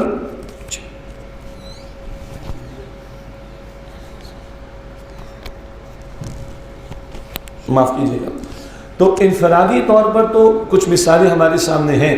ابھی میں کچھ دنوں پہلے اللہ تعالیٰ کی توفیق سے حج کے موقع پر حج کی ادائیگی کے لیے گیا تھا. آسٹریلیا سے ایک ساتھ تشریف لائے تھے، پاکستانی تھے، اور وہ ارادہ کر کے گئے کہ میرے فلاں کام کے اندر ایک انشورنس کی انوالومنٹ آتی ہے، میری نہیں کمپنی کی، جن کو وہ ریپیئر مینٹیننس اے سی وغیرہ کی پرووائڈ کرتے ہیں، اور اس انشورنس کے اندر سود کی انوالومنٹ آتی ہے. تو میں مشتبہ یعنی اس معاملے میں تذبذب کا شکار تھا. ان کو بارہ میں نے سمجھانے کی کوشش کی، ان کو سمجھ آئی. وہ داڑھی کی سنت بھی لے کر گئے حج سے، اور یہ پکا ارادہ کر کے کہ یہ والی لائن میں چھوڑ دوں گا چاہے کچھ بھی ہو جائے. تو انفرادی طور پر تو ہم جو محنت کر رہے ہیں لوگوں کے اندر فرق آ رہا ہے، لیکن اجتماعی طور پر فرق نہیں آ رہا. اور سنیں ڈرامہ کیا ہے، پنجاب میں اور KPK میں اسمبلی میں بل پاس ہو گیا کہ نجی سود کی ممانعت ہے، یعنی دکان پر اور اس طرح کا سود منع ہے. یعنی تم کہہ رہے ہو کہ سارا سود کہاں پر آ جائے؟ بینکوں کے اندر آ جائے اور تمہاری بھی جیبیں بھرتی رہے. سندھ اسمبلی میں بھی پاس ہو گیا. عجیب بات، اگر نجی سطح پر سود کو تم منع کر رہے ہو کہ یہ دکانوں والے نہ لیں، کاروبار والے نہ لیں، انفرادی طور پر نہ لیں، اور اوپر تم جو ہے وہ منع ختم کرنے کو تیار نہیں ہو، تو قرآن کی آیت سنیں، افتؤمنون ببعض الکتاب وتکفرون ببعض. تم قرآن پاک کا ایک حکم مانتے ہو، ایک حکم نہیں مانتے، کچھ مانتے ہو، کچھ نہیں مانتے. فما جزاء من يفعل ذلك منكم الا خزي في الحیات الدنیا. جو تم میں سے یہ رویہ اختیار کرے اس کی سزا اس کے سوا کیا ہے کہ دنیا میں ذلت اور رسوائی ہو. وَيَوْمَ الْقِيَامَةِ يُرَدُّونَ إِلَىٰ شَدِّ الْعَذَابِ. اور قیامت کے دن ایسے لوگوں کو شدید عذاب میں مبتلا کیا جائے. حیرت ہوتی ہے، دنیا کے بعض بڑے بڑے ممالک ہیں جن کے ہاں سود 0% ہے، اور ان کی اکانومیز بہترین ہیں، اور ہم مسلمان ہونے کے دعوے دار، اللہ اور رسول کو ماننے کے دعوے دار، محمدی ہونے کے دعوے دار، حسینی ہونے کے دعوے دار، مگر سود کے خاتمے کے لیے تیار نہیں۔ یہ تو مذاق ہے، نجی سود بند کر رہے ہو تاکہ سارا بینکوں کے اندر آئے، وہ بینک والے بھی کمائیں، سرمایہ دار بھی کمائے، تم بھی کماؤ۔ انا للہ و انا الیہ راجعون۔ نمبر 2، آپ فرماتے کہ ہماری حکومت مکمل طور پر سود کے پیسے پر چل رہی ہے، کیا ہم عوام کے پاس جو روپیہ پیسہ وہ سب سود کا ہے؟ اس کا مطلب ہوا کہ ہم سب حرام کھا رہے ہیں۔ یہ ذرا آخری جملہ تھوڑا سا بھاری ہے، اس کو تھوڑا سا ہلکا کر لیں۔ آپ یہ کہہ سکتے ہیں جو رسول اللہ صلی اللہ علیہ وسلم کی حدیث میں بات آئی ہے، اللہ کے رسول مکرم صلی اللہ علیہ وسلم فرمایا کہ وقت آئے گا بندہ خود تو سود میں براہ راست ملوث نہیں ہوگا، لیکن سود کے غبار سے محفوظ نہیں رہ سکے گا۔ آپ کا میرا کپڑا اس کے پیچھے سود لگ کر آیا، یہ بجلی آپ میں استعمال کریں سود لگ کر آیا، یہ سانس میں آپ لے رہی ہے سود لگا ہوا ہے اس کے اندر، اب کیا کریں؟ اور ہم میں سے مجھ اکثر نے کرنٹ اکاؤنٹ کھول رکھا ہے نا، پی ایس پہ تو سود لگتا ہے، کرنٹ اکاؤنٹ میں سود تو نہیں لگتا نا، لیکن کرنٹ اکاؤنٹ پہ بینک کماتا ہے سود، اور زیادہ کماتا ہے، سیونگ والے کو اس کو دینا بھی پڑتا ہے واپس۔ تو آپ اور میں تو سسٹم کا حصہ ہیں، میں بھی غلطی میں ہوں، آپ بھی غلطی پر ہیں، اب کیا کریں؟ تو ہمارے ساتھ ڈاکٹر اسرار صاحب فرماتے تھے رحمۃ اللہ علیہ، غلطی ہوتی ہے تو کفارہ دینا پڑتا ہے، غلطی ہو تو کفارہ دینا پڑتا ہے۔ کفارہ کیا ہے؟ اس نظام کو برا سمجھو، اس نظام کو برا کہو، اور اس نظام میں زیادہ پھلنے پھولنے کی کوششیں نہ کرو، کم پر آنے کی کوشش کرو، اور اپنی صلاحیتوں کو اس نظام کے بدلنے کی جد و جہد میں لگاؤ۔ دوبارہ غلطی مجھ سے بھی ہو رہی، ہم سب سے ہو رہی، تو غلطی کا کفارہ دینا ہے، اور کفارہ کیا ہے؟ نظام کو برا سمجھو، برا کہو، نفرت کرو نظام سے، اور اپنے آپ کو اس میں زیادہ فلرش کرنے کی، پھلنے پھولنے کی کوشش نہ کرو، اور ریلیز کرو، کم پر لاؤ اپنے آپ کو، حتی الامکان کوشش کرو، اور اپنی صلاحیتوں کو، توانائیوں کو، جان، مال، وقت، اوقات، صلاحیت، اس کو اللہ کے کلمے کی سربلندی اور اس برے اور باطل نظام کے بدلنے کی جد و جہد میں لگاؤ، تاکہ اگر نظام بدل گیا تو معاملہ ٹھیک، اور میری موت اگر ابھی واقع ہوگی جو کہ آ سکتی ہے، تو میں اللہ کے سامنے اپنی معذرت پیش کر سکوں، اے اللہ جتنے دین پر عمل کرنا ممکن تھا کوشش کر رہا تھا، نظام تو میرے اختیار میں نہیں تھا، میں نے اس کو بدلنے کی جد و جہد کی ہے، میری جد و جہد کو کفارے کے طور پر قبول فرما لے، تو اللہ کے ذات سے امید کیا یقین ہے کہ اللہ فضل فرما کر قیامت کے دن معاف فرما دے گا انشاءاللہ۔ اچھا، ڈاکٹر رضوان ساجد صاحب ہیں، تشریف رکھتے ہیں جی، جزاک اللہ خیر۔ آپ فرماتے کہ آپ کو نہیں لگتا کہ without involvement in politics it is very hard to change the existing system because without power we can not change anything. ایک اور بھی ملتا جلتا ہے ہمارے ساتھی فرمانے، میں تینوں پڑھ دیتا ہوں اور پھر جواب عرض کرتا ہوں انشاءاللہ۔ دوسرا سوال عدیل شہزاد صاحب ہیں یونیورسٹی آف گجرات سے، ماشاء اللہ۔ آپ فرماتے ہیں کہ جیسے کہ تنظیم اسلامی کا بنیادی مقصد خلافت کے قیام کی جد و جہد ہے، نفاذ اسلام ہے، تو اس کے لیے آپ غیر سیاسی طور پر تبلیغ کر رہے ہیں جو کہ مختلف دینی گروہ اپنی اپنی اعتقادی حدود میں رہ کر رہے ہیں۔ یہ بڑا دلچسپ جملہ، اپنی اپنی اعتقادی حدود میں، اس سے ایک مراد ہو سکتی ہے کہ وہ اپنے مسلک کی دعوت دے رہے ہیں، شاید دین کے حوالے سے نظام کی سطح پر توجہ کا معاملہ کم ہو، واللہ اعلم۔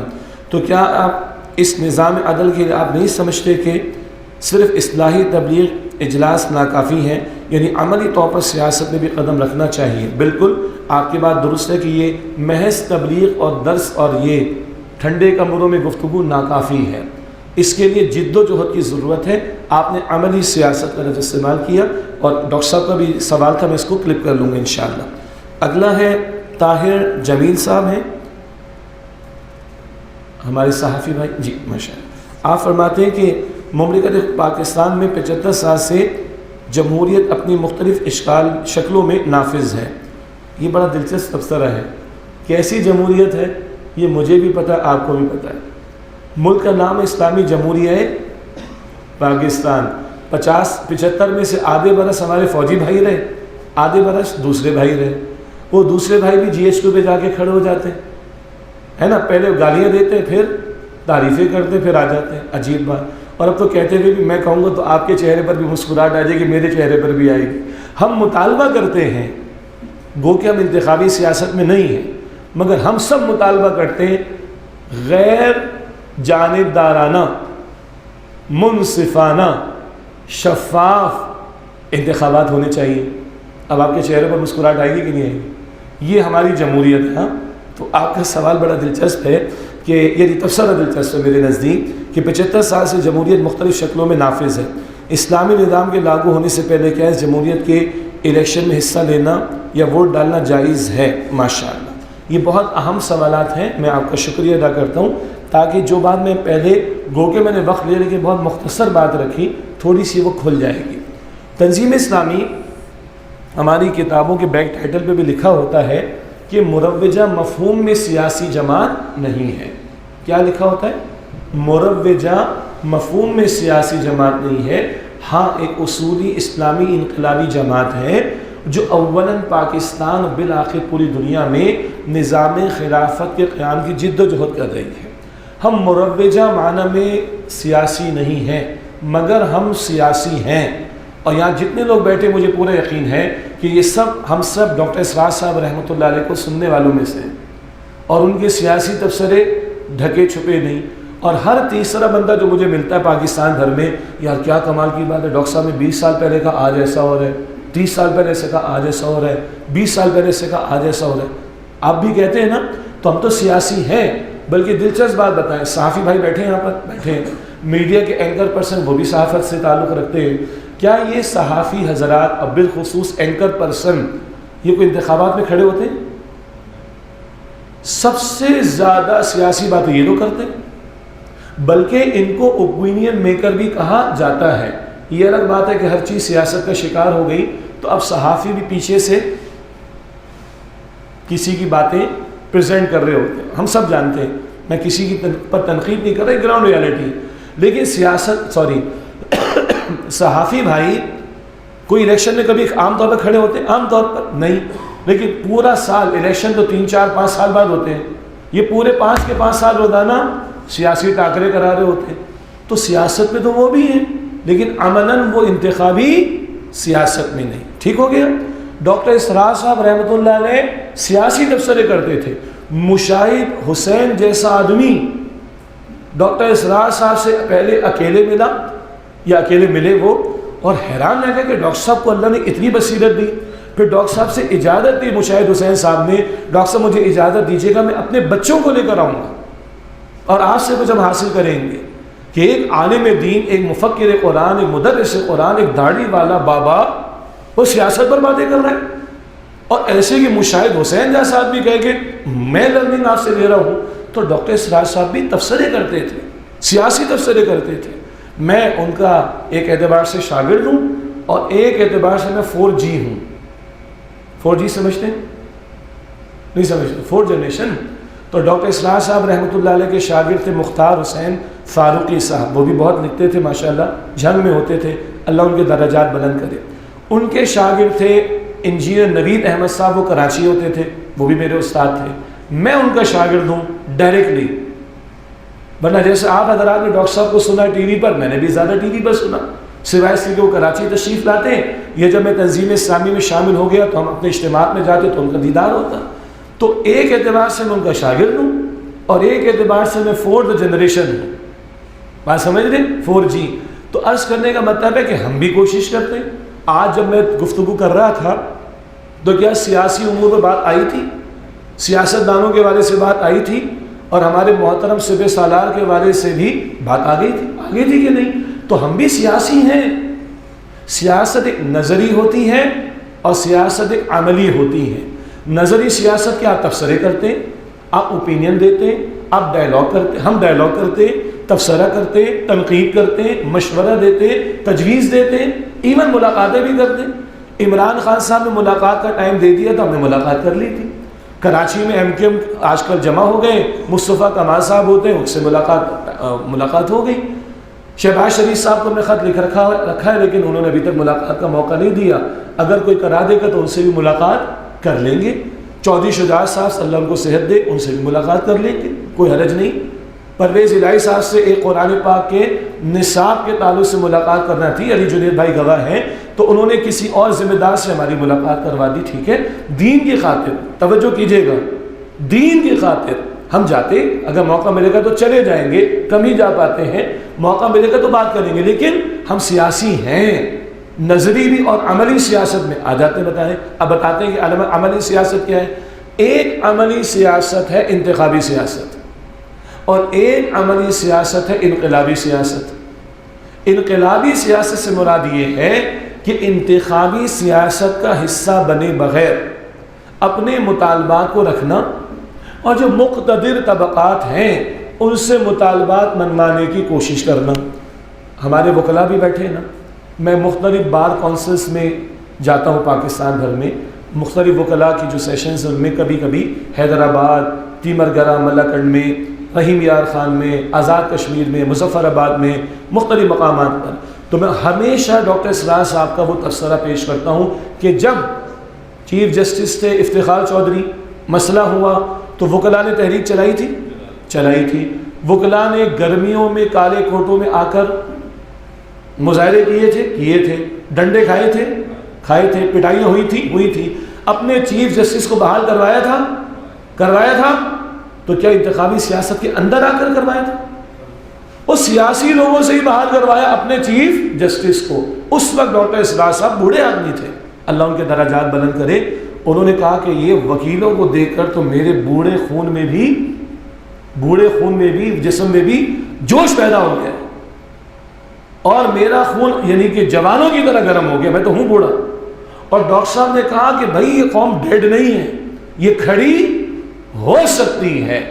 تو ڈاکٹر صاحب تو ذرا آگے جا رہے تھے، ان کو مشورہ دیا کہ ابھی وکیلوں نے چیف جسٹس صاحب کو بحال کروایا، یہ شریعت بحال کروانے کے لیے کھڑے نہیں ہوئے، ان بھائیوں کو ہم نے کہنا ہے یار تم چیف جسٹس کو بحال کروا سکتے ہو، یار تم مسلمان ہو، ان کو دعوت دیتے ہیں کہ کھڑے ہو جاؤ یار، شریعت کو بحال کروانے کی کوشش کرو۔ تو سیاسی لوگوں سے بحال کروایا کہ نہیں؟ انتخابی سیاست میں آئے بغیر۔ میں آپ تینوں بھائیوں کا شکریہ ادا کرتا ہوں کہ یہ تبصرہ اس آخری نقطے والا آج تک کبھی بیان نہیں ہوا مجھ سے، لیکن بالکل فٹ ہو رہی ہے بات۔ تو ہم تنظیم اسلامی والے سیاسی ہیں، نظری طور پر بھی بیانات بھی دیتے ہیں، تجاویز بھی دیتے ہیں، تنقید بھی کرتے ہیں، ہم عملاً بھی سیاست میں ہیں۔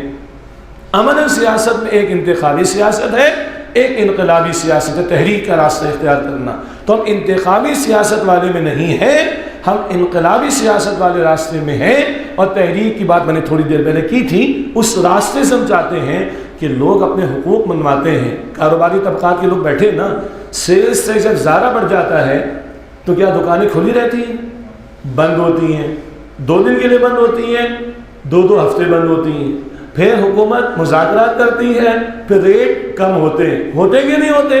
اس سیلز ٹیکس کم کروانے کے لیے احتجاج، چیف جسٹس کو بحال کروانے کے لیے احتجاج، فلاں حقوق کے لیے بجلی، روٹی، کپڑا، مکان، بجلی، پانی، گیس کے لیے احتجاج۔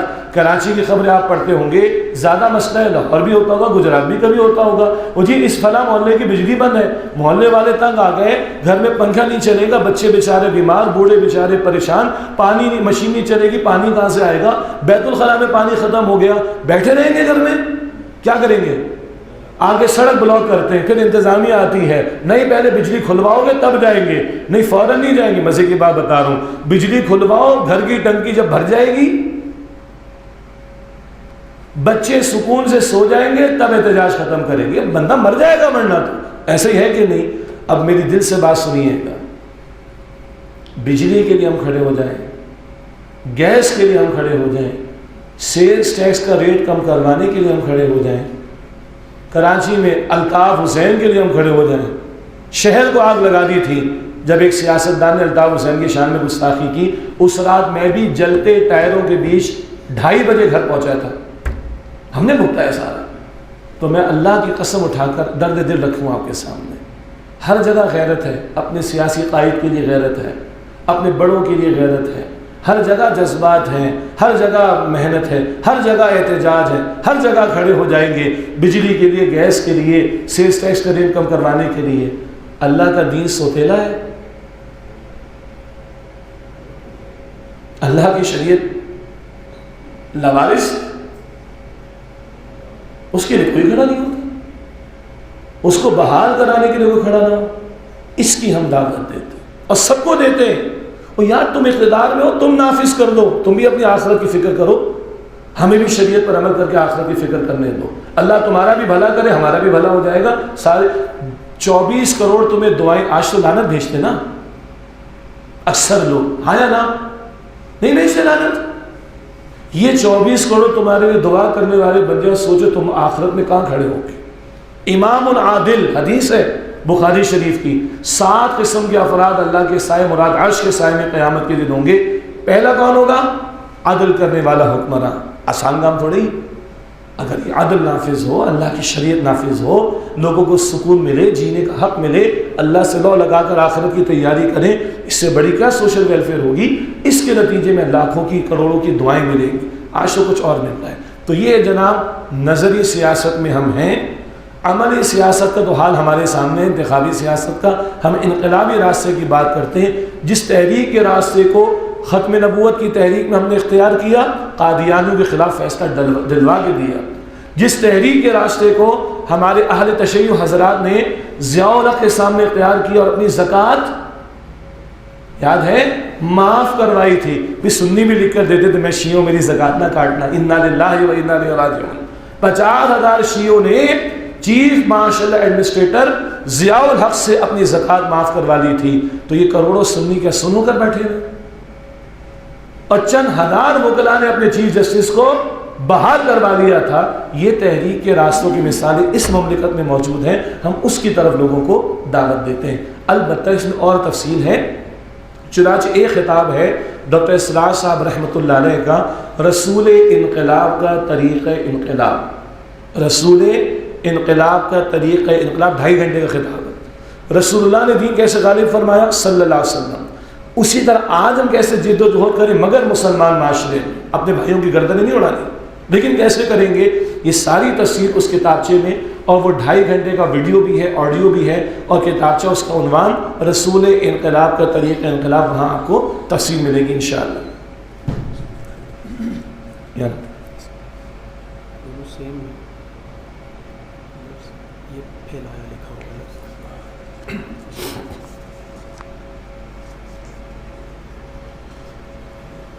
بشارت صاحب کا سوال ہے، آپ جس جرت کی بات کرتے ہیں وہ اشرافیہ میں نہیں، توقع کیوں ہے؟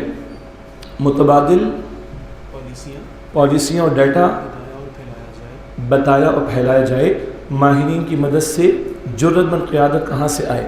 ڈیفالٹ کے بعد موجودہ حکمراں بھاگ جائیں گے، 24 کروڑ لوگوں کو کون سنبھالے گا؟ سسٹم کون چلائے گا؟ بالکل صحیح سوال ہے۔ بس یہ کہ اسی لیے میں نے کہا تھا یہ ذرا دیوانے کی باتیں، اور خدا کی قسم ایمان بندے کو دیوانہ بنا دیتا ہے، اور ہم دعوت سب کو پیش کریں۔ میں نے اسی لیے کہا یہ سب ہمارے بھائی ہیں، جیسے آپ سب کے لیے کہا آپ ہمارے وکلا بھائی ہیں، آپ ہمارے صحافی بھائی ہیں، تو یہ سیاستدان بھی ہمارے کیا ہیں؟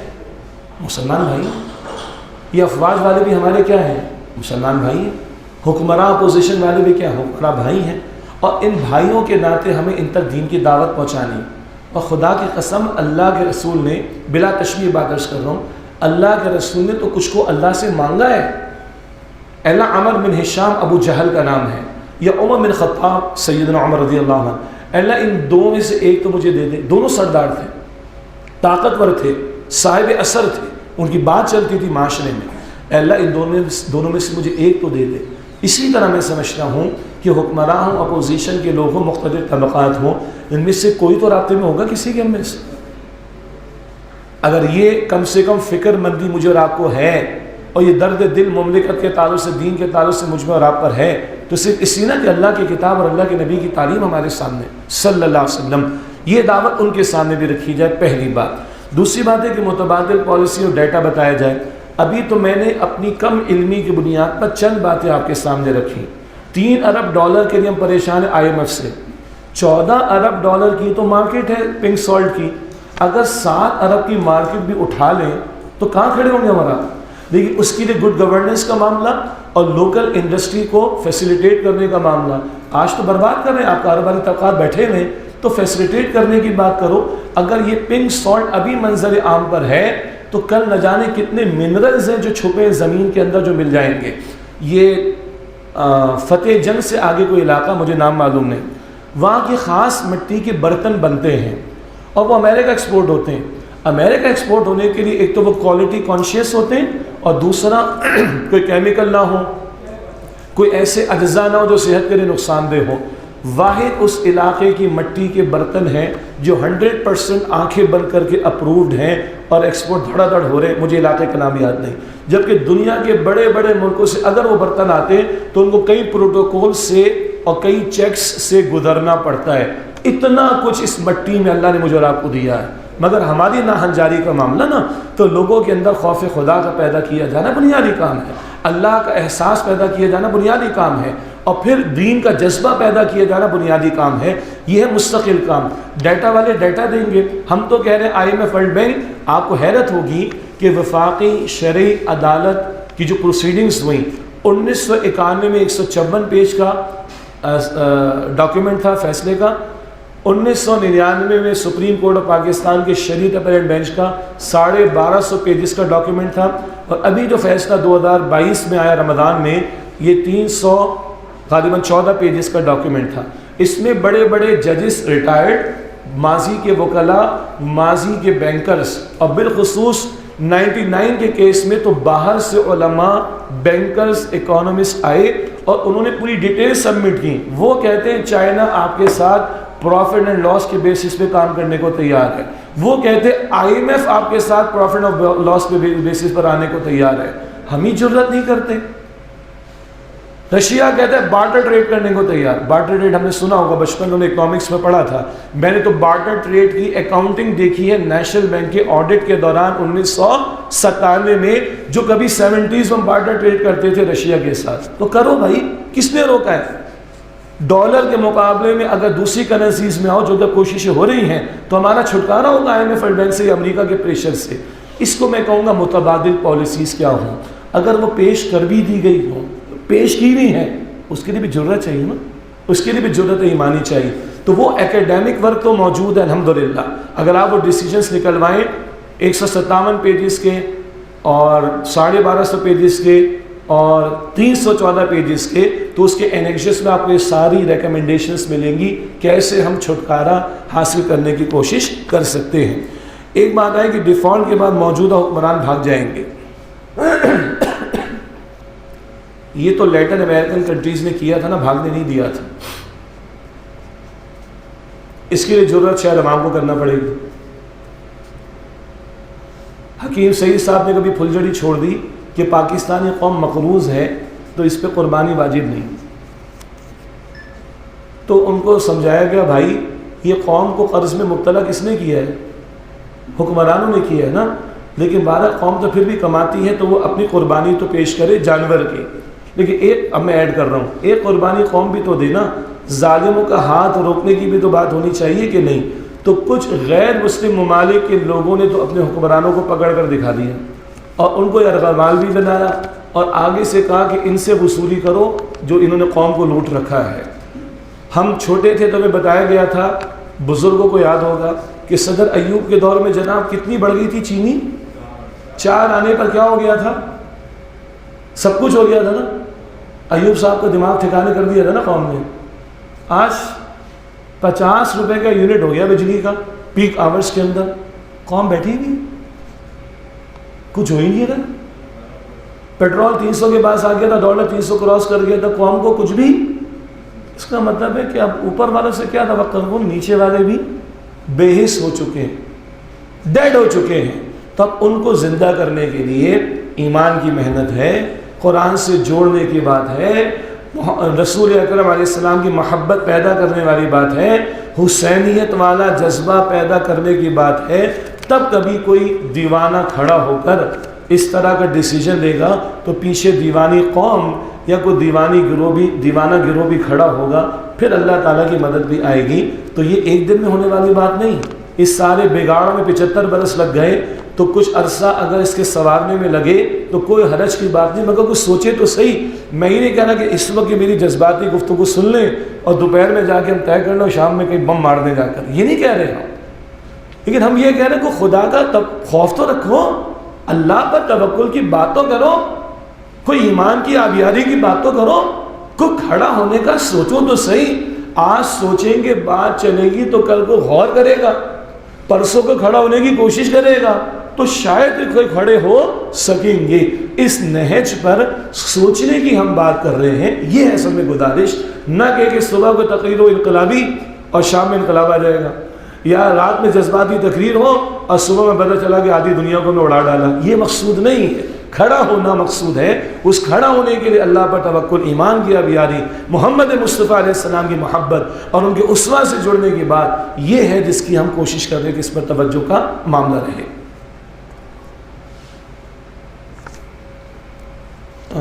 چودھری بشیر صاحب ہیں، ماشاء اللہ، تشریف رکھیے گا۔ فرماتے ہیں کہ 1994 تک پاکستان کاٹن یارن کلاتھ گارمنٹ سمیت دنیا میں نمبر 1 ایکسپورٹر تھا۔ ہماری ایکسپورٹ میں سب سے بڑا حصہ ہمارا ٹیکسٹائل ریلیٹڈ تھا۔ بالکل صحیح۔ آج ہم کہاں کھڑے ہیں؟ انصاف کا فقدان ہے، فوج ارب پتی ہے، جج ارب پتی ہیں، یہ ارب کم ہے جی، سر شمار ہی نہیں ہے نا باس کا۔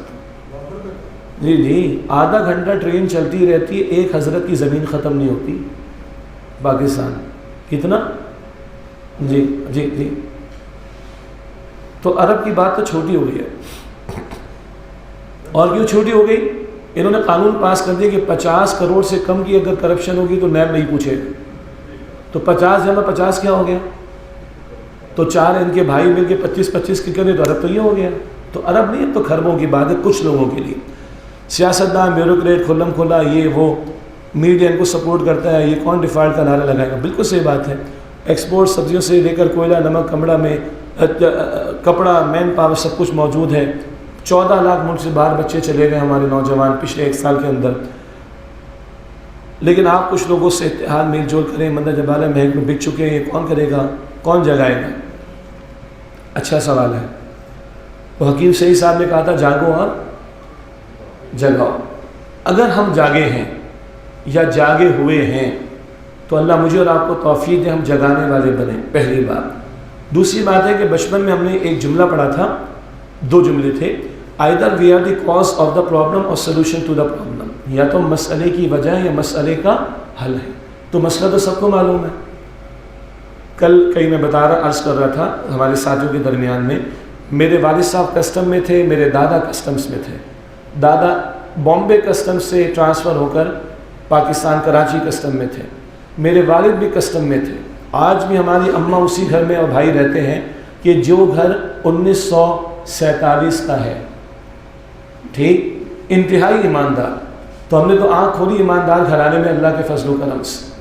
کم ہے لیکن مثالیں آج بھی ہیں۔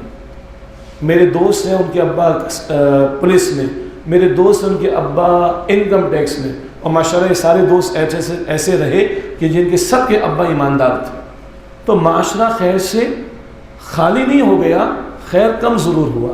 اگلی بات، ہمیں بعض لوگوں کی بڑی بڑی کرپشن تو نظر آتی ہے، عرب اس نے مار لیے، 50 لاکھ مار لیے، یہ ہو گیا وہ ہو گیا۔ ذرا ہم اپنے دائیں بائیں غور کریں، کیا ایک چپڑاسی بھی کرپشن نہیں کرتا؟ کتنے کی؟ 100 روپے کی۔ کیوں؟ اس کو موقع کتنے کا ملا؟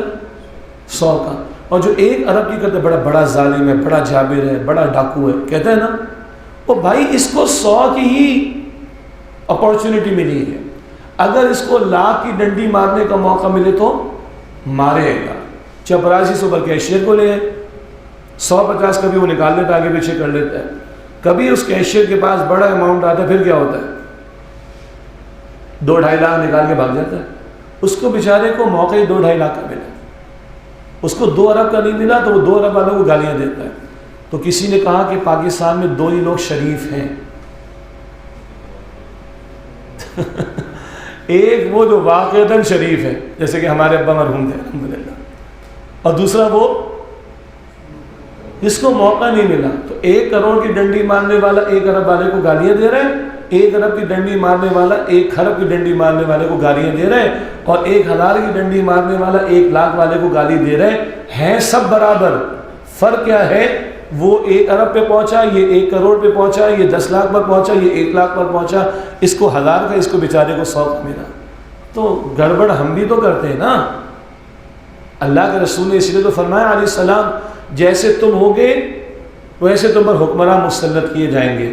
تو بہرحال ایک داعی کا یہ کردار نہیں ہوتا جو ایک سیاسی تبصرے والے کا ہوتا ہے کہ میں ہوں اپوزیشن میں تو میرا کردار اپوزیشن والا ہوگا، چاہے حکمران نے 100 میں سے 10 فیصلے درست بھی کیے ہوں، اور یہ کیونکہ اپوزیشن یا دوسری جماعت والا ہے، اس کی 100 میں سے 1 بات بھی اگر درست ہوگی میں اس کو بھی غلط ثابت کروں کیونکہ میرا کام ہی یہی۔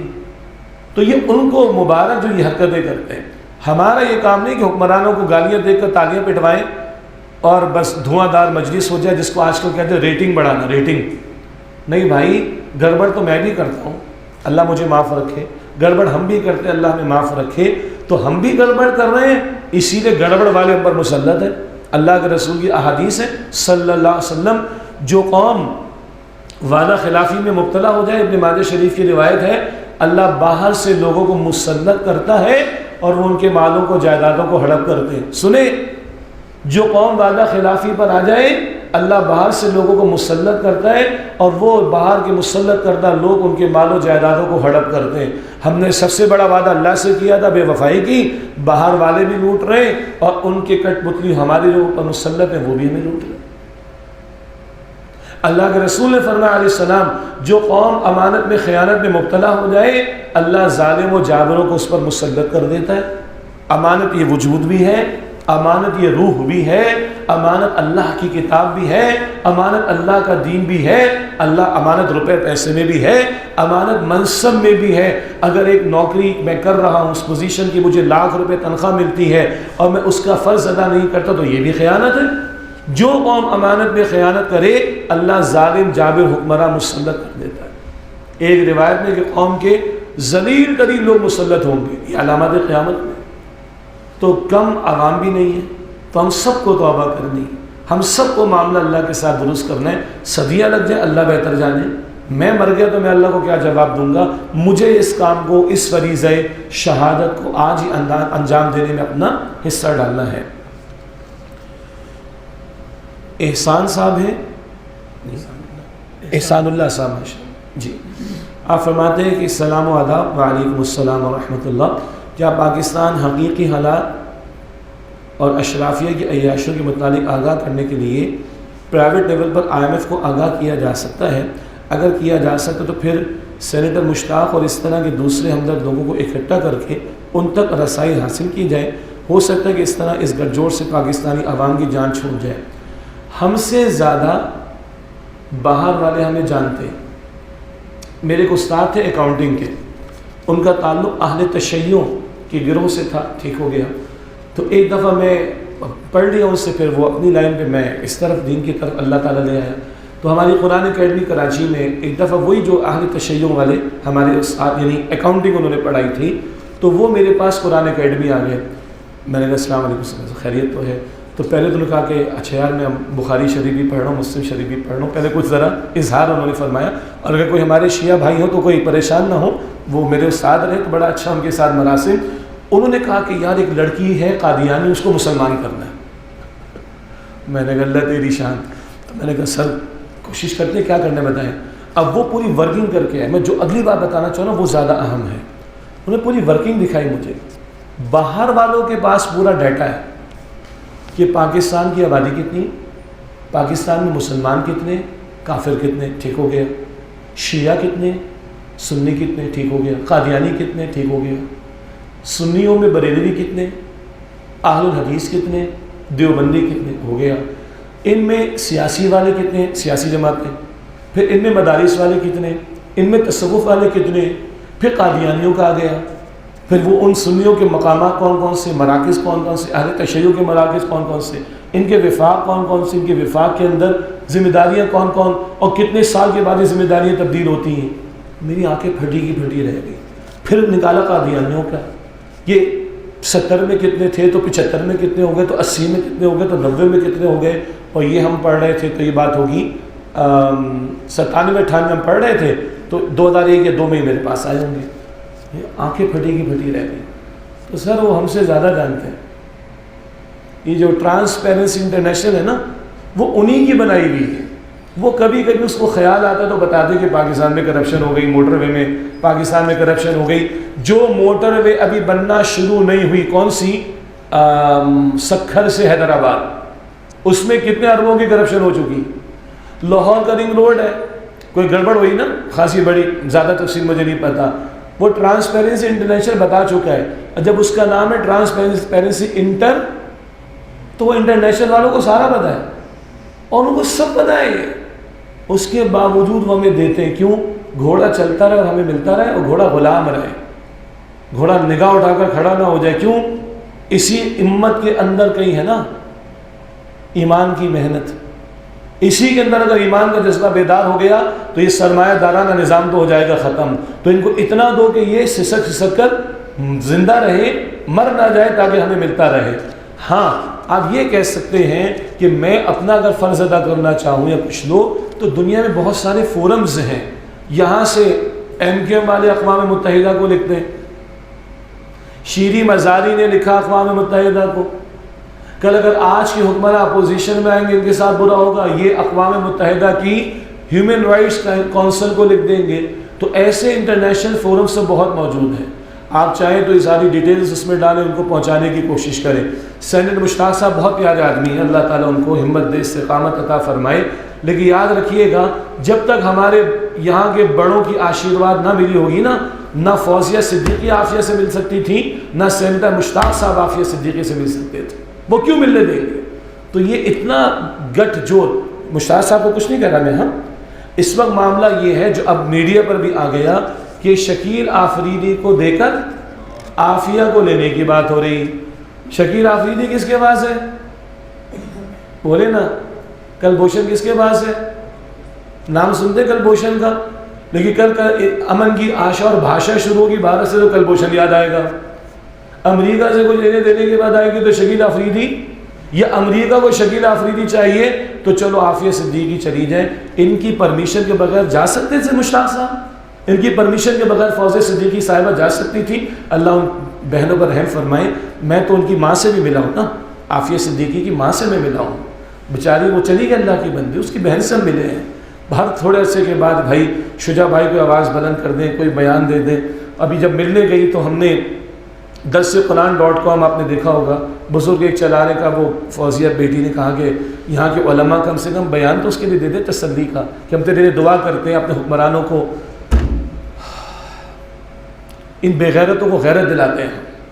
تو ہم نے ریکارڈ کر کے بھی بھیج دیا, شاید سنا دیا ہوگا اس نے بہن کو اگر موقع ملا ہوگا. لیکن ان کی آشیرواد کے بغیر تو نہیں ہو سکتا نا. تو ان سب کو سب پتہ ہے. لیکن بہرحال اب آپ نے, میں نے اپنا فریضہ انجام دینا ہے تو ان فورمز پر بات کی جا سکتی, کوئی حرج کی بات نہیں ہے. البتہ جب تک وہ جرأت ایمانی والا معاملہ پیدا نہیں ہوگا یہ حالات سنورنے والے نہیں ہیں.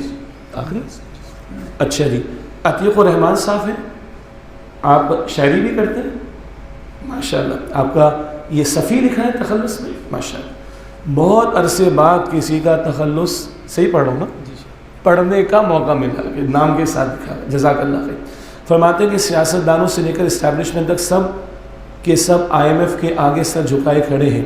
ایسی صورتحال میں آپ اسٹینڈ لینے کو کس کو کہہ رہے ہیں؟ بہت اچھی بات ہے. میں نے بھی آخر میں عرض کر دیا, ہم سب ذمہ دار ہیں.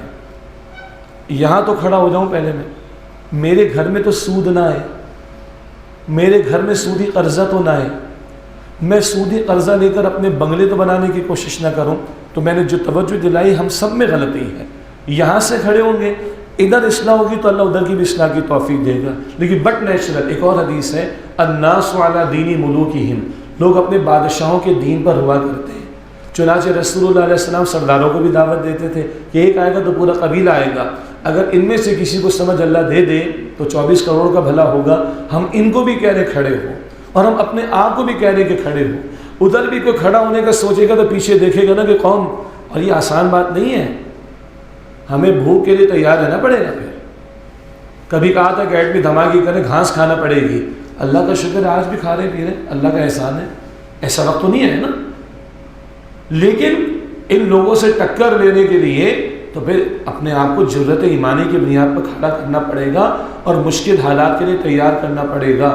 اور یہ سسک کر مرنے کے مقابلے میں کچھ عرصے کی مشقتیں اگر یہ قوم جھیل لے، خدا کی قسم بڑا یقین ہے میرا اس آیت پر، ان مع العسر یسرا، مشکل کے ساتھ آسانی ہے، بشرطے کہ رسول اللہ سے خطاب ہے علیہ السلام، اور رسول اللہ کے مشن میں تھا اللہ کے کلمے کی سربلندی.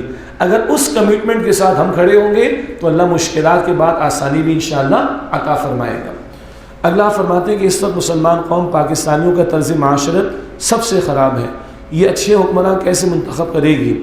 اس ممبر سے فضائل پر تو زور دیا جاتا ہے، طرز معاشرت پر نہیں. آپ کی بات میں بہت وزن ہے. جیسے تھوڑی دیر پہلے بات آئی، خلا کے کیسز بڑھ رہے ہیں، طلاق کے کیسز بڑھ رہے ہیں. جی ہم بھی خاندان والے، آپ بھی خاندان والے، معاشرے پر آپ کی بھی نگاہ ہے، آپ شاعری کرتے ہیں، آپ وکالت کرتے ہیں، صحافی بھائی ہیں، آپ زیادہ قریب سے اس معاشرے کے حالات کو جانتے ہیں. جی یعنی کبھی وہ دور تھا ہمارے بڑے بوڑھے بیٹی کو رخصت کرتے ہوئے کیا کہتے تھے؟ بیٹا تیرا جنازہ کہاں سے اٹھے گا؟ اس گھر سے اٹھے گا.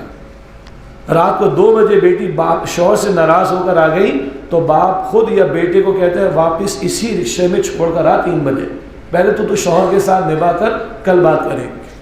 اور آج کیا ہے جی؟ ہم نے کوئی چونیاں تھوڑی پہن رکھی ہیں.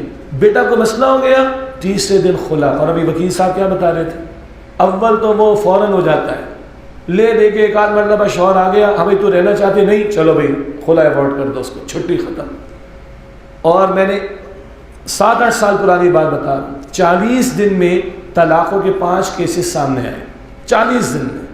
اور 6 مہینے سے لے کے زیادہ سے زیادہ 2.5 برس تک کا عرصہ ہوگا، یعنی شادی کسی کے 6 مہینے گزرے، کسی کا 1 سال. اور 5 میں سے 4 نے پتہ کیا کہا؟ شرم آتی کہتے ہوئے بھائی تمہارے ساتھ مزہ نہیں آیا، میں تو کہیں اور انٹرسٹڈ ہوں، چھوڑو مجھے اور فارغ کرو، میں جاؤں کسی اور کے پاس. ہر دوسرے دن آپ خبریں نہیں پڑھتے لڑکیاں بھاگ رہی، پڑھتے کہ نہیں پڑھتے؟ کب تک چھپا کے رکھیں گے ان چیزوں کو؟ کیوں بھاگ رہی؟ یہ سارا جو نظارہ پیش کر دیا گیا اور دنیا کا گلیمر پیش کر کے وقتی لذت اور آگے تباہی بربادی، یہ فیملی سسٹم برباد ہو رہا ہے. میں نے درمیان میں اشارہ کیا تھا، ہم نکاح کو آسان کرنے کی بات کرتے ہیں. آج نکاح آسان ہے کہ مشکل ہے؟ تو زنا آسان ہے. زنا مشکل کرنا ہے، زنا کو ختم کرنا ہے، نکاح کو آسان کریں. تو ڈاکٹر اسرار صاحب نے بھی تحریک چلائی، کچھ اور علماء بھی محنت کرتے ہیں. ہم بتاتے ہیں بھائی نکاح کو آسان کرو گے تو زنا بند ہوگا. اور زنا آنکھ کا بھی ہوتا ہے، ہو رہا ہے، کان کا بھی ہوتا ہے، ہو رہا ہے، زبان کا بھی ہوتا ہے، ہو رہا ہے. 2 نامحرم تنہائی میں ہوں گے، تیسرا کون ہوگا؟ اللہ کے رسول فرمایا شیطان ہوگا. زنا ہاتھ کا بھی ہوتا ہے نامحرم کو چھونا. آج فلمیں ڈرامے ناچ گانے گھر گھر کے اندر آ گئے. وضع میں تم و نصارات و تمدن میں ہنود، یہ ہے وہ مسلمان جنہیں دیکھ کے شرمائے یہود. مسلمان کے گھر میں شادی ہوتی ہے، عین ہندوؤں کی طرح کافروں کی طرح ناچ گانا ہوتا ہے کہ نہیں؟ اور اس سے آگے کی باتیں بیان کرتے ہوئے شرم آتی. چھونے کے اوپر اللہ کے رسول نے فرمایا صلی اللہ علیہ وسلم تمہارے سر میں کوئی کیل ٹھونک دے اس کو گوارا کر لو. کس قدر سخت بات ہے، کیل سر میں، یہ گوارا کر لینا. تم نامحرم کو چھو یا وہ تمہیں چھوئے، اس کو گوارا نہ کرنا. تو آنکھ، کان، زبان، دل، ہاتھ اور پیر برا، یعنی کسی نامحرم کا خیال لا کر برے ارادے قائم کرنا، یہ دل کا زنا ہے. 6 اعضاء کا زنا رسول اللہ نے فرمایا کہ ہوتا ہے صلی اللہ علیہ وسلم. ایک تو وہ ہے نا اس میں سزا ہے شریعت میں، اس سے قبل یہ ہے. اس کو بند کرنا ہے، زنا کو آسان کرنا پڑے گا. یہاں کنٹرولز لگانے پڑیں گے، چاہے کتنا کوئی ہمیں اور آپ کو فنڈامنٹلسٹ اور قدامت پسند اور پتہ نہیں کیا کچھ کہے. دنیا ٹینشن میں. بل گیٹس پوری دنیا کو ٹیکنالوجی دے رہا ہے. بل گیٹس اور اس کے ہائی ایپس کی ٹیم کے بچوں کو اسکولوں میں اور گھروں میں یہ الاؤڈ نہیں ہے. ہمارے بچے فاسٹ فوڈ میں مر جائیں گے، ختم ہو جائیں گے برائلر کی مرغی کی طرح. اور بل گیٹس کے بچوں کو اب تو بڑے ہوں گے، پیزا کے لیے یا کیا ہوتا ہے یہ برگر کے لیے پیسے نہیں ملتے تھے. دنیا کو ٹیکنالوجی دینے والوں نے اپنے بچوں کو ٹیکنالوجی روکی نہیں. دنیا کو ٹیکنالوجی مال دولت دکھانے والے اپنے بچے کو پیسے اور برگر کے لیے پیسے نہیں دے رہے. ہم پتہ نہیں کن چکروں میں. اور آئیے جو آپ نے معاشرت کی بات کی، خاندانی نظام برباد ہو رہا ہے. ماں باپ کدھر ہیں؟ گھر سے باہر پھینکے جا رہے ہیں. میں لفظ استعمال کر رہا ہوں جان بوجھ کر. یہ ہم یورپ میں دیکھتے تھے. کل کہیں آسٹریلیا کا میں ذکر کر رہا تھا، یورپ، امریکہ، آسٹریلیا میں، کینیڈا میں دیکھتے تھے، سنتے تھے۔ آج ہمارے پاکستان کے شہروں کے اندر ماں باپ بوڑھے ہاؤسز میں سڑ رہے ہیں۔ ADO میں کراچی جاتا ہوں، پڑھے لکھے ماں باپ ہیں، برسوں سے سڑ رہے ہیں، 4 جوان بچے شہر میں جیتے، شہر میں رہتے، شہر میں کماتے، باپ کو اٹھا کے پھینکا، برباد ہو گئی زندگی۔ تو بالکل آپ نے بجا فرمایا کہ جب یہ طرز معاشرت ہماری ہوگی تو اللہ کی رحمت آنی، اوپر نیک و صالح حکمران آنے، سوال ہی پیدا نہیں ہوتا۔ اس لیے میں نے پوری بات رکھی، ادھر بھی بات ہو اور ادھر بھی بات ہو، ہم بھی توبہ کی طرح متوجہ دوسروں کو کرائیں اور ان کو بھی توبہ کی طرح متوجہ کرائیں۔ سب نے مرنا ہے، سب نے اللہ کو جواب دینا ہے۔ ہم نے کوئی تنقید برائے تنقید نہیں کرنی، کوئی ریٹنگ نہیں بڑھانی، یار ہم نے بھی جنت میں جانا ہے، بھائی تو نے بھی جنت میں جانا ہے۔ ہم نے مل کر فکر کرنی ہے اللہ کے دین کی، اور اس مملکت کو بچانا ہے تو دین پر لیا، دین کے نام پر یہ بچے گا، دین کے نام پر مستحکم ہوگا۔